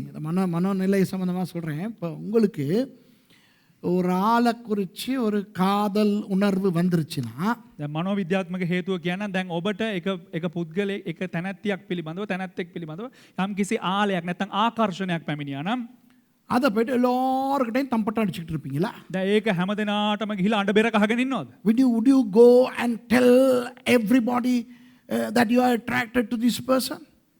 Would you do that? அது செஞ்சுக்கிட்டு இருப்பீங்களா? දැන් එහෙම කරගෙන ඉන්නවද? மரக்கறி வாங்க போனால் உங்களுக்கு தெரியுமா அந்த அந்த அந்த அந்த அந்த அந்த அந்த இப்படி ஒன்று இருக்குதே அது குறித்து எனக்கு ஒரு மாதிரி ஃபீலிங் ஆயிடுச்சு. ඒ කියන්නේ මේ ගිහිල්ලා කියනවද නිකන් මේ මට අර අරයා ඉන්නේ එයා ගැන නිකන් මට ෆීලිං වගේ ආවා කියලා. I am really attracted to that person. Would you do that to the shopkeeper? போயிட்டு எல்லாம் அம்பலப்படுத்திட்டு திரிவீங்களா நீங்கள்? දැන් ඒ ගැන ඔක්කොම අඬ බෙර ගහගෙන මුළු ලෝකෙටම කියාගෙන දඟනවා ගම වටේ. அல்லது உங்களை திருமணத்துக்கு பேசி ஒரு ஆளை கல்யாணம் கட்டுறதுக்கு பெரியோர்களால் நிச்சயிக்கப்பட்டு விட்டது. වැඩිහිටියන් විසින් කෙනෙකුට විවාහ කරලා දෙන්න ඒ පිළිබඳව කතා කරලා තිබෙනවා. அதை வீட்டுக்கு தேங்காய் விற்க வரவன், மாங்காய் விற்க வாங்குறவன், வெங்காயம் விற்க வரவன், மரக்கறி விற்க வரவன் எல்லாருக்கும் சொல்லிக்கிட்டு இருப்பீங்களா? உங்களுக்கு ஒரு விஷயம் தெரியுமா? எனக்கு நிச்சயதார்த்தம் நடந்துருச்சே. ඉතින් ගෙදරට පොල් විකුණන්න එන එකටයි දොඩම් විකුණන්න එන එකටයි දෙහි විකුණන්න එන එකටයි කෙහෙල් මුව විකුණන්න එන එකටයි කියන් එනවද මේ මන් දන්නවද මට විවාහයක් තීන්දුණා කියලා කියන්න යනවද? If you are engaged to be married to somebody, are you going to talk about it to every Tom, Dick and Harry that you see everywhere? No. Why? It's too precious to just babble about. சும்மா ஒலம்பிக்கிட்டு இருக்கிற அளவுக்கு அது பெருமதி இல்லாதது அல்ல. ஆமாவா இல்லையா? නිකන් ඕනවට වැඩි ඒක ඒ කියන්නේ කාට හරි කියන්න තරම් මේක වටිනා දෙයක්. ඒක කියන්න නෙමෙයි නිකන් ඒක හැම එකාටම දොඩව මේ මාව එන්ගේජ් කරලා තියෙනවා. ඔහම කියාගෙන ඉඳීද? ඒක කොච්චර වටිනා දෙයක්ද නේද? ඔය හැම කරාද තුෂාර? නෑනේ. මේ මනුස්සයා ගිහලා රෙජිස්ටර් කරලාත් ආවේ මට හොරෙන්. දන්නවද ඒක? இவர் போய்ட்டு ரெபேக்காவை ரெஜிஸ்டர் எல்லாம் பண்ணது எனக்கு தெரியாம கள்ளத்தனமா. This fellow went and hey got legally registered without my knowledge. Yeah, do you know that? Hello பார்க்குறீங்க தானே பாஸ்டர் துஷார்? அந்த காலத்தில் ரெபேக்காவை பார்த்ததுக்கு பிறகு எனக்கு தெரியாது, சட்டப்படி ரெஜிஸ்டரும் பண்ணி வந்தாச்சு. சொல்லு உன்னை பற்றி தானே. දේවගැත්තුමාට දන්නේ නැතුව මම නීත්‍යානුකූලව කියන්නේ රෙජිස්ටර් කරලා පැමිණියා. விரட்டிட்டேன் நான். வராத பெல்வுட்டுக்கு மூஞ்சில முழிக்காத. ඉතින් මාව එලවල දැම්මා. තෝ එන්න එපා මේ පැත්තේ මට දකින්න තෝ ඉන්න එපා කියලා මාව එලවල දැම්මා. இவருக்கு எவ்வளவு பெருமதியானதுன்னா எனக்கே மறைச்சிட்டார். දැන් මට ඒක කොච්චර වටිනවද කියලා කිව්වොත් මම දේවගැත්තුමාට මේක හැංගුවා. මුස්ටේරියන්. Tusharas Musterion made it so precious that he concealed the fact that he got registered. I chased him away. I said, never come to Bellwood. நான் சொன்னேன் மவனே நீ ரோட்ல நீ எந்த கண்டாலும் நான் உன்னைய காண்றதுக்கு முத ஒதுங்கி ஒளிஞ்சிரணும். ඉතින් මට කිව්වා තෝ මාව දැක්කොත් එහෙම පාරේ මම තෝව දකින්න කලින් තෝ කොහේ හරි ගිහලා හැංගිලා ඉන්න ඕන කියලා. Before I see you if you see me on the road, before I see you better go and hide. என்ன ரோட்? இவர் போயிட்டு காட்டுக்கு இந்த காணி உள்ளுக்கு தான் ஒளிஞ்சார். මොන පාරේද මම ගිහලා මේ කැලේ ආස්සේ තමයි හැංගිලා හිටියේ. மரத்துக்கு மேல இவருக்கு சாப்பாடு கள்ளத்தனமா சப்ளை mercy ඩැනීకి கொடுத்து ඩැනී தான் சாப்பாடு சப்ளை. ඉතින් මට කෑම හම්බෙන්නේ හොරෙන් යවනවා සහෝදරි මර්සි පාස්ටර් ඩැනී අතේ. ඉතින් පාස්ටර් ඩැනී ඇවිල්ලා තමයි මට කෑම දෙන්නේ. This fellow goes and hides on tree tops and Mercy cooks secretive mysterious Musterion food and Danny mysteriously disappears into the woods and mysteriously he's fed. Oh hallelujah. A raven for Elijah, Danny for Tushar. இல்லைங்கதா? Zarephath விதவையை போல மர்சியும் ஒரு காகத்தை போல டேனியும் துஷாரை போஷித்தார்கள். ඉතින් සාරිපාත් වැන්දපු වගේ සහෝදරි මර්සිත් ඒ වගේම කපුටෙක් වගේ පාස්ටර් ඩැනිත් මාව පෝෂණය කරා.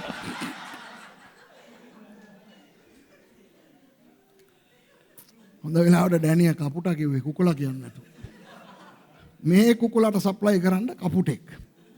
கவனிங்க, நீங்கள் ஒருவரை திருமணம் செய்ய போனால் ඔබ කෙනෙක් විවාහ වෙන්න ගියා නම් அது எவ்வளவு ஒரு பெருமதியான விடயம் என்றால் ඒ කෙතරම් එක වටිනා ජනක දෙයක්ද යත් அதை போய் கண்டவர்களுக்கும் உலம்பிக் கொண்டு திரிய மாட்டீர்கள். சரியா நான் சொல்வது? ඒ පිළිබඳව ගිහිල්ලා දකින එකනාට දොඩවගෙන යන්නේ නැහැ. If you are engaged to a person, it is so precious that you are not going to babble about it to everybody who you see. You would talk about it only to important people. முக்கியமானவர்களுக்கு மட்டும் தான் அதை நீங்கள் பகிர்ந்து கொள்வீர்கள். ஆமாவா இல்லையா? ඉතින් ඒ පිළිබඳව බෙදා ගන්න යන්නේ ඔබට වැදගත් වෙන්නව පුද්ගලයන්ට පමණයි. එහෙම නෙවෙයිද?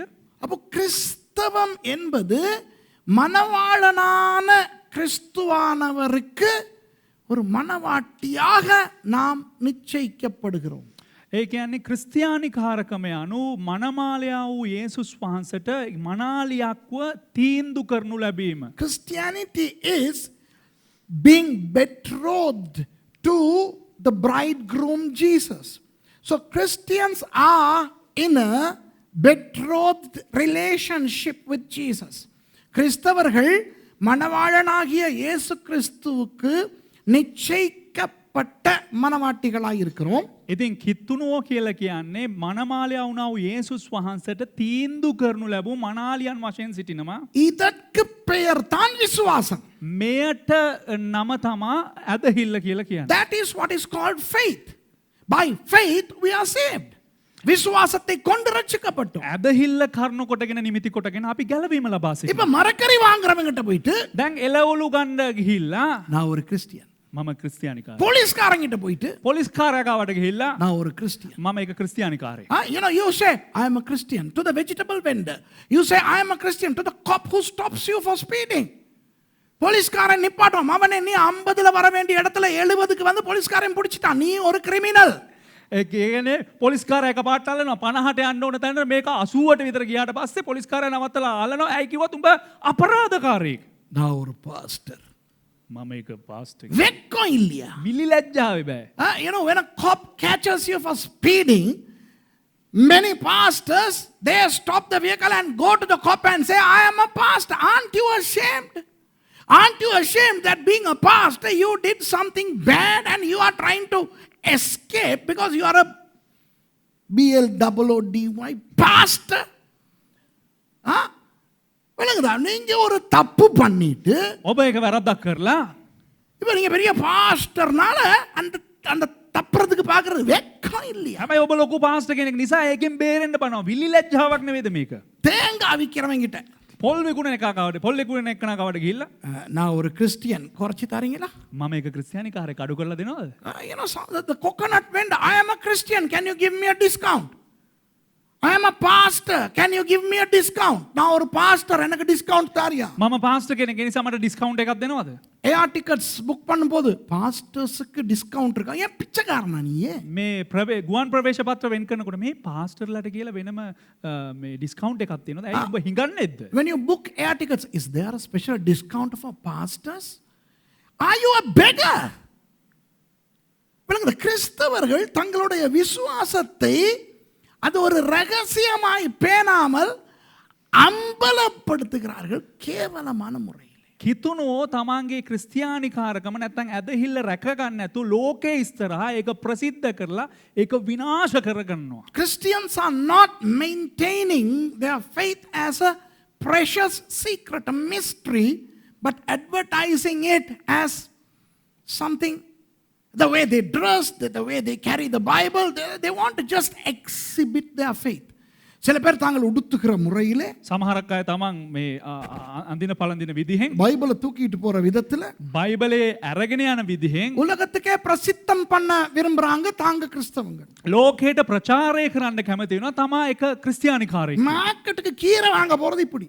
මේ මාකට් එකට යනවා එළවලු ගන්න මෙහෙම තමයි යන්නේ. ஸ்தோத்திரம் ஸ்தோத்திரம் ஸ்தோத்திரம். இந்த பொங்கனாங்கண்ணி என்ன வேலை சிஸ்டர்? නේ සුති වේවා අර පිපිඤ්ඤා කීයේද sister? Oh, how much is that spinach sister? Hallelujah, hallelujah. 13 ரூபா. 13යි. நான் சர்ச்சில் இருக்கிறேன், டிஸ்கவுண்ட் தர முடியுமா? මම චර්ච් එකේ ඉන්න පොඩ්ඩක් අඩු කරලා දෙන්නවද? கர்த்தர் உங்களை ஆசீர்வதிப்பார். ස්වාමින් වහන්සේ ඔබව ආශිර්වාද කරනවා. Yeah. මිලි චී Can you see that? இது வலிக்கணும். මේක රිදෙන්න ඕන. ஒரு ஒரு ஒரு பெருமதியானது இந்த விசுவாசம். ඇදහිල්ල කියලා කියන්නේ ඉතා වටිනා උදයක්. Faith is so valuable that it is mysterious. அது ஒரு ரகசியம். ඒක රහසක්. அவன் வந்து கேட்கணும். එක් එක්කන ඇවිල්ලා අහන්න ඕන. என்ன உண்டு வாழ்க்கையில பெரிய மாற்றம் இருக்கே ஏன்னு அவன் கேட்கணும். ඔබගේ ජීවිතේ හරි වෙනසක් තිබෙනවානේ මොකක්ද ඒ කියලා පුද්ගලයා ඇවිල්ලා අහන්න ඕන. நம்மால் போயிட்டு என் வாழ்க்கை மாறிடுச்சு, என் வாழ்க்கை மாறிடுச்சு, என் வாழ்க்கை மாறி அவனுக்கு தெரியுதே இல்ல மாறணும். අපේ අය ගිහිල්ලා මොනවද කරන්නේ? මගේ ජීවිතේ වෙනස් වුණා, මගේ ජීවිතේ වෙනස් වුණා, මගේ ජීවිතේ වෙනස් වුණා. ඌට පේන්නේම නැහැ මගේ ජීවිතේ වෙනස් වෙලා කියලා. கேட்டா சாட்சி சொல்றேன். ඇහුවනම් කියනවා ඒක තමයි සාක්ෂි කියන විදිහ. Many Christians would like to go and tell everybody, my life is changed. I am a changed person. முன்பு எனக்கு இல்லாத சமாதானம் இப்பொழுது எனக்கு இருக்கிறது. මට ඉස්සරලා නැති සමාදානයක් දැන් තිබෙනවා. People go out and tell others, I have the peace that surpasses all understanding, which I never had before. Now I come home and see. வீட்டுக்கு வந்து பாரு இவன் விட்டு சமாதானம். ගෙදර ඇවිල්ලා බලන්න ඕන මේකගේ සමාදානය. பொண்டாட்டி கிட்ட தேத்தனி கேட்கிற விதத்துல தெரியும் இவனுக்கு சமாதானம் இருக்கா இல்லாட்டி பேய் இருக்கா. ඒ කියන්නේ භාර්යාවකින් අහන්න ඕන ඇවිල්ලා කොහොමද මේකගේ සමාදානය කියලා. එතකොට දැනගන්න පුළුවන් සමාදානයේද යකෙක්ද ඉන්නේ කියලා. கேட்டா சொல்றது நான் சாட்சி சொன்ன போனேன். ඇහුවනම් කියන මම සාක්ෂි කියන්න ගියා. They are trying to be a witness. Hey, don't make your faith cheap. உங்களுடைய விசுவாசத்தை சும்மா சீப் ஆக்கிறாதீங்க. ඔබේ ඇදහිල්ල ඒ එක පහත් දෙයක් බවට පත් කරන්න එපා. அந்த விசுவாசத்தின் ரகசியத்தை சுத்த மனசாட்சியிலே காத்துக்கொள்ள வேண்டும். ඒ ඇදහිල්ල පිරිසුදු භාවයෙන් රැකගත යුතුයි. The secret, ඇදහිල්ලේ අභිරහස. The faith which is a mystery should be protected with a clean conscience. விளங்குதா உங்களுக்கு? වැටහෙනවද ඔබලට? ஒரு ஒரு ஒரு உதாரணத்தை சொல்றேன்னா, එක උදාහරණයක් මම කියන්නම්. ஒரு கொஞ்ச நாள் ஒருத்தர் ஒரு சிலர் தடுமாறிக்கிட்டு இருக்காங்க, நீங்க யாரு அப்படின்ட்டு. තලවත්වේ කතාවක් මම කියන්නේ අර කඩේ. ඔයා කියන්න මම කියන එක විතරක් කියන්න. ටික දවසක් මේ කට්ටියක් ඇවිල්ලා ඔයා කවුද කියලා මේ දැනගන්න මේ දඟලගෙන ඉන්නවා. எங்களுடைய பசங்க இவங்கெல்லாம் யாரு? දැන් අපේ ළමයි කවුද මේ අය කවුද කියලා මේ මිනිසුන්ට හරි කුතුහලයක්. அப்ப நானும் சொல்லவே இல்லை. ඉතින් මමත් අන්තිම වෙනකල් කියාව්වේ නැහැ. I never told those people who they were asking, who are those white fellows? Who are those boys here? They are working. And I asked them, what have you noticed? நீங்க என்ன கவனிக்கிறீங்கன்னு கேட்டேன். ඉතින් මම ඇහුවා ඒ අයගෙන් මොනවද ඔබට දකින්න පුළුවන් කියලා. அப்போ நல்ல நல்ல சில விஷயங்களை சொல்றாங்க. ඉතින් ඒ අය හොඳ ප්‍රතිචාර දක්වනවා. அப்போ என்னல என்ன காண்றீங்கன்னு கேட்டேன். දැන් මේ මගෙන් මොනවද ඔකට දකින්නේ කියලා ඇහුවාම நல்ல நல்ல விஷயம்லாம் சொல்றான். කියන හොඳ දේවල් එකට කියනවා. எனக்கு தோணுச்சு இதெல்லாம் போய்ட்டு மேர்சி கிட்ட சொல்லேன் அப்படின்ட்டு. நம்ம මේ වගේ மேர்சிட்ட කියපන් කියලා කියන්න හිතුන අරුන්ට. வழங்குதா ரோட்டில் இருக்கிறவன் தொடர்ந்து என்னை பார்த்து கேட்குறான், நீங்கள் ரொம்ப வித்தியாசம் அவன் சொல்கிறான் எனக்கு. ඉතින් පාර දකින්නයි කියන ඔබ හරි වෙනස් කියලා. ඒක තැනක ஒரு இடத்துல. அப்போ நீங்கள் என்ன? ඔබ ඇත්තට ඔබ කවුද? அப்போ நான் கேட்டேன் நீங்கள் என்ன நினைக்கிறீங்கன்னு. එතන මම ඇහුවා ඉතින් ඔබලා මොනවද හිතන්නේ මා ගැන? முடியலையே அப்படிங்கிற. අයියෝ බෑනේ කියන්න. அப்போ நான் கேட்டேன் ஏன் முடியலை? ඇයි බැරි ඔයාට? So I asked them, what do you think? They said, we don't. It's very difficult for us to understand who you are and who those people are. And I said, what do you think? நீங்கள் என்ன நினைக்கிறீங்க?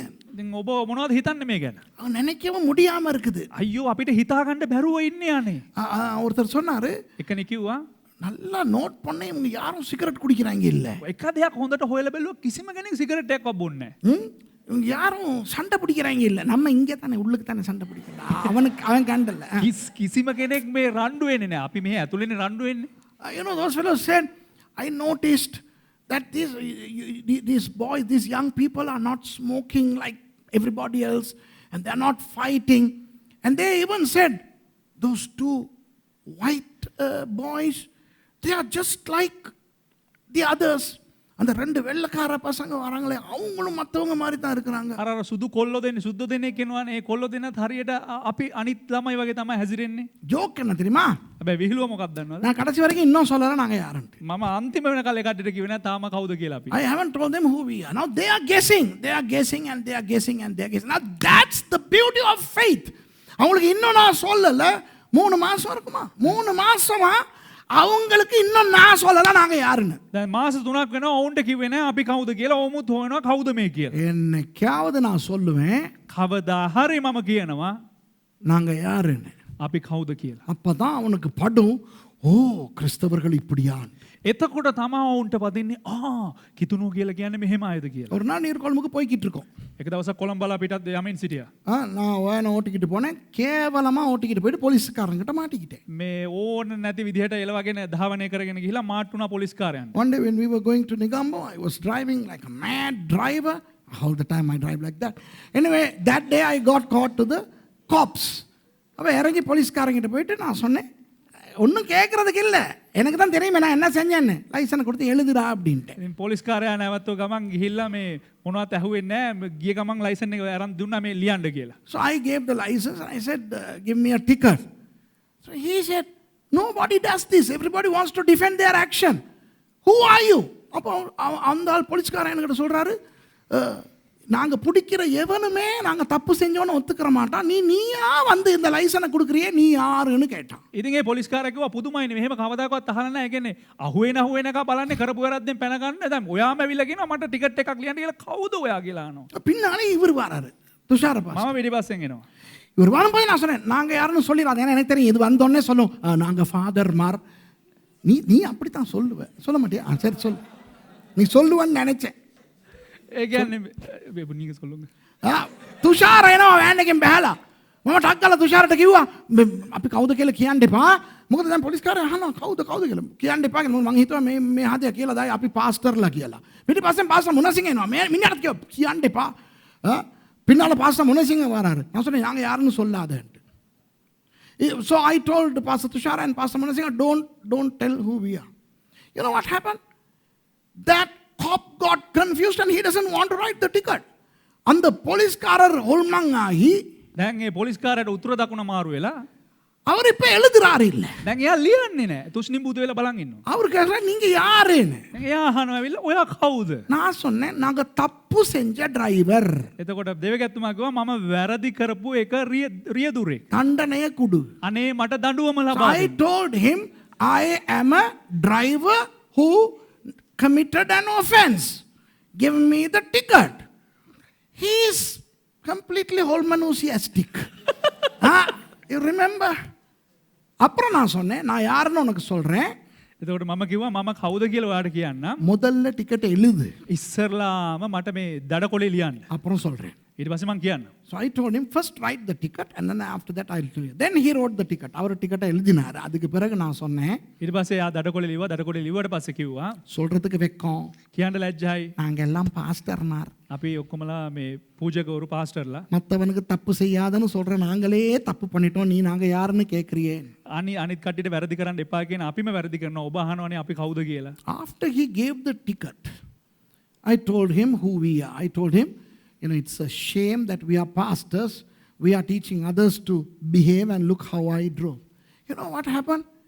Those two cops gave us a lot of respect. No? அந்த ரெண்டு போலீஸ்காரங்களும் எங்களுக்கு ரொம்ப கௌரவம் கொடுத்து photo எல்லாம் எடுத்துக்கிட்டாங்க தானே. ஃபோட்டோ எல்லாம் எடுத்துக்கிட்டு டெலிஃபோன் நம்பர் எல்லாம் வாங்கிக்கிட்டு ரொம்ப அவங்களுக்கு ஆவி ஆத்மா சர்ற இடம் மாதிரி போயிடுச்சு. ඉතින් දැන් ඒ පොලිස්කාරන්ට කතාව කිව්වට පස්සේ ඒ කට්ටිය මොනවද කරාවේ? ෆොටෝ අරගෙන ටෙලිෆෝන් නම්බර් අරගෙන ඒ කට්ටියට ආත්මේ ශරීරයේ ප්‍රාණය මාරු වෙලා හිතා ගන්න බැරුව ඒ කට්ටිය එතන එම ස්ථානේ சரி, හිටියා. இந்த கதையை ஏன் சொல்லுகிறேன்? දැන් මේ කතාව ඇයි කියන්නේ? Why am I saying this? Listen. This is the important story, okay? இதனுடைய முக்கியத்துவத்தை சொல்லுகிறேன். මේකේ වැදගත්කම කියන්න. இறங்கி போன உடனேயே நான் அவர்களுக்கு நான் ஒரு கிறிஸ்தவன், நான் ஒரு பாஸ்டர் என்று சொன்னால், වාහනේ බැහැලා ගිය ගමන් මම එක ක්‍රිස්තියානිකාරයෙක් මම කිතුණු පූජකයෙක් කියලා කිව්වනම් நீ எல்லாம் ஒரு பாஸ்டர் பார் ஓட்டிக்கிட்டு வந்த மாதிரி என்று அந்த ஊழியக்காரத்தனத்துக்கும் என்னுடைய கிறிஸ்தவத்துக்கும் அவமானம் வந்திருக்கும். එහෙම එතකොට ඇතුලෙන් ඒ පුද්ගලයා කියන්න පුළුවන් උඹත් එක්ක පූජකෙක් උඹත් එක්ක ක්‍රිස්තියානිකාරයෙක් කියන්නා වූ අවමානය පැමිණෙන්න පුළුවන්. If I was stopped and if immediately I went and told him that I am a Christian and I am a pastor, he would have completely dishonored my faith and my profession. But by not revealing my identity, by the time it was revealed, it brought honor to that faith.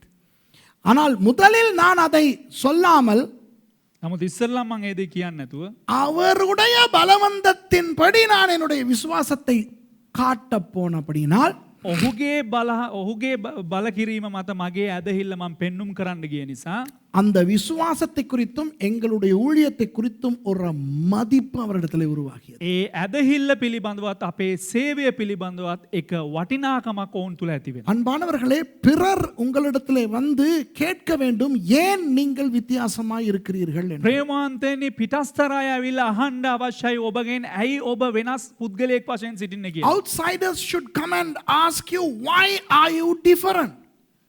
And the more you conceal, the more curiosity those people entertain. நீங்கள் அதை மறைக்க மறைக்க அவர்களுக்குள்ளே அந்த ஆர்வம் அதிகமாகும்.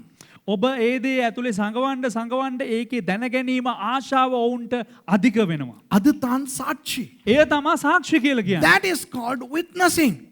And by the time you divulge your faith is seen by them as a valuable, precious element.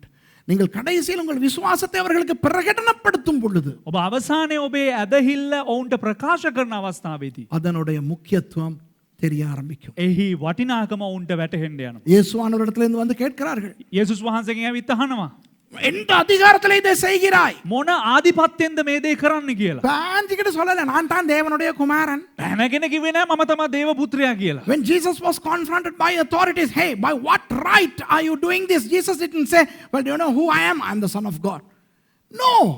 He said, I won't tell you. நான் சொல்ல மாட்டேன் அப்படின்னார். නෑ මම කියන්නේ නෑ කියලා කිව්වා. நம்ம ஆக்கள் அப்படி இல்லை. மரக்கறி விற்கிறவனுக்கு, மீன் விற்கிறவனுக்கு, போலீஸ்காரனுக்கு, அரசியல்வாதிக்கு எல்லாத்துக்கும் போயிட்டு நான் கிறிஸ்தவன், நான் பாஸ்டர், நான் ஊழியக்காரன் அப்படின்னு சொல்லியே අවමානමයි පෝ. හැබැයි අපේ අය එහෙම නෙමෙයි. අපේ අය මොනවද කරන්නේ? දේශපාලඥයා ගාවට, පොල් විකුණ එක්කනට, එළවලු කාර්යයා ගාවට, මාළු කාර්යයා ගාවට පාරින් හිඟන්නට හැම එක්කනටම තමන් කවුද කියලා විනාශ වෙලා යනවා. And many Christians, they just want to exhibit their faith like stuff that is sold at the pavement. இப்ப விளங்குதா உங்களுக்கு? දැන් ඔයාලට වැටහෙනවද? சாட்சியாய் வாழ வேண்டாம் என்று நான் சொல்லவில்லை, சரியா? සාක්ෂි ප්‍රකාශ කරන්න නැතුව ජීවත් වෙන්න එපා කියලා මං කිව්වේ නෑ. සාක්ෂිකාරයෝ හැටියට ජීවත් වෙන්න එපා කියලා නෙමෙයි මං කියන්නේ. කවුරු හරි ඇහුවා නම් ඔයා ක්‍රිස්තියානිද කියලා නෑ කියලා කියන්න කියලා නෙමෙයි මං කියන්නේ. நீ கிறிஸ்தவனா என்று கேட்டால் இல்லை என்று சொல்ல என்று நான் சொல்லவில்லை. ஆனால் உன் விசுவாசம் ஒரு ரகசியம். அதை பேணி பாதுகாத்து தேவைப்படும் போது மாத்திரம் வெளியிட வேண்டும். නම ඔබේ ක්‍රිස්තියානිකාම කාරකම කියන ඇදහිල්ලක්. ඒ ඇදහිල්ල ඔබ සුරක්ෂිත කොට තබාගෙන එය ගවේෂණය කරන අයට තමයි ප්‍රකාශ කරන්න අවශ්‍ය වටිනාකම. Your faith is a mystery. So don't exhibit something mysterious. And finally I'm telling you, faith is a mystery. So even you who profess faith will not understand the entirety of faith. விசுவாசிகளான உங்களுக்கே விசுவாசத்தின் பூரணம் புரியாது. ඇදහිලිවන්තයන් වන අපිටම නැත්තම් ඔබලාටම ඇදහිල්ලත්වේ සම්පූර්ණත්වය පරිපූර්ණත්වය වැටහෙන්නේ නැහැ. உங்களுக்கு விசுவாசம் என்பது எந்த அளவுக்கு புரிகிறதோ அந்த அளவு போதும். ඔබට කෙතරම් දුරට ඇදහිල්ල ගැන වැටහෙනවද ඒ තරම් දුරට ඇති. அதை பேணி பாதுகாத்துக் கொள்ளுங்கள். එය රැක බලා ගත යුතුයි. விசுவாசம் என்பது ரகசியம். ඇදහිල්ල කියලා කියන්නේ ඒක අභිරහසක්. How much of faith you know, retain that and protect it and maintain it preciously, because that's more than enough. எழுந்திருந்து ஜெபம் பண்ணி முடிப்போம். අපි නැගී සිට යාඥා කොට හමාර කරමු. அடுத்த ஞாயிற்றுக்கிழமை நான் 4வது விஷயத்திலிருந்து வரப்போறேன். ලබන ඉරු දින 4 වෙනි කොටසේ ඉඳලා මම පටන් ගන්න යනවා. Next Sunday I'm going to take you from point number 4. ஜெபம் பண்ணி முடிப்போமா? අපි යාඥා කරලා හමාර කරමුද?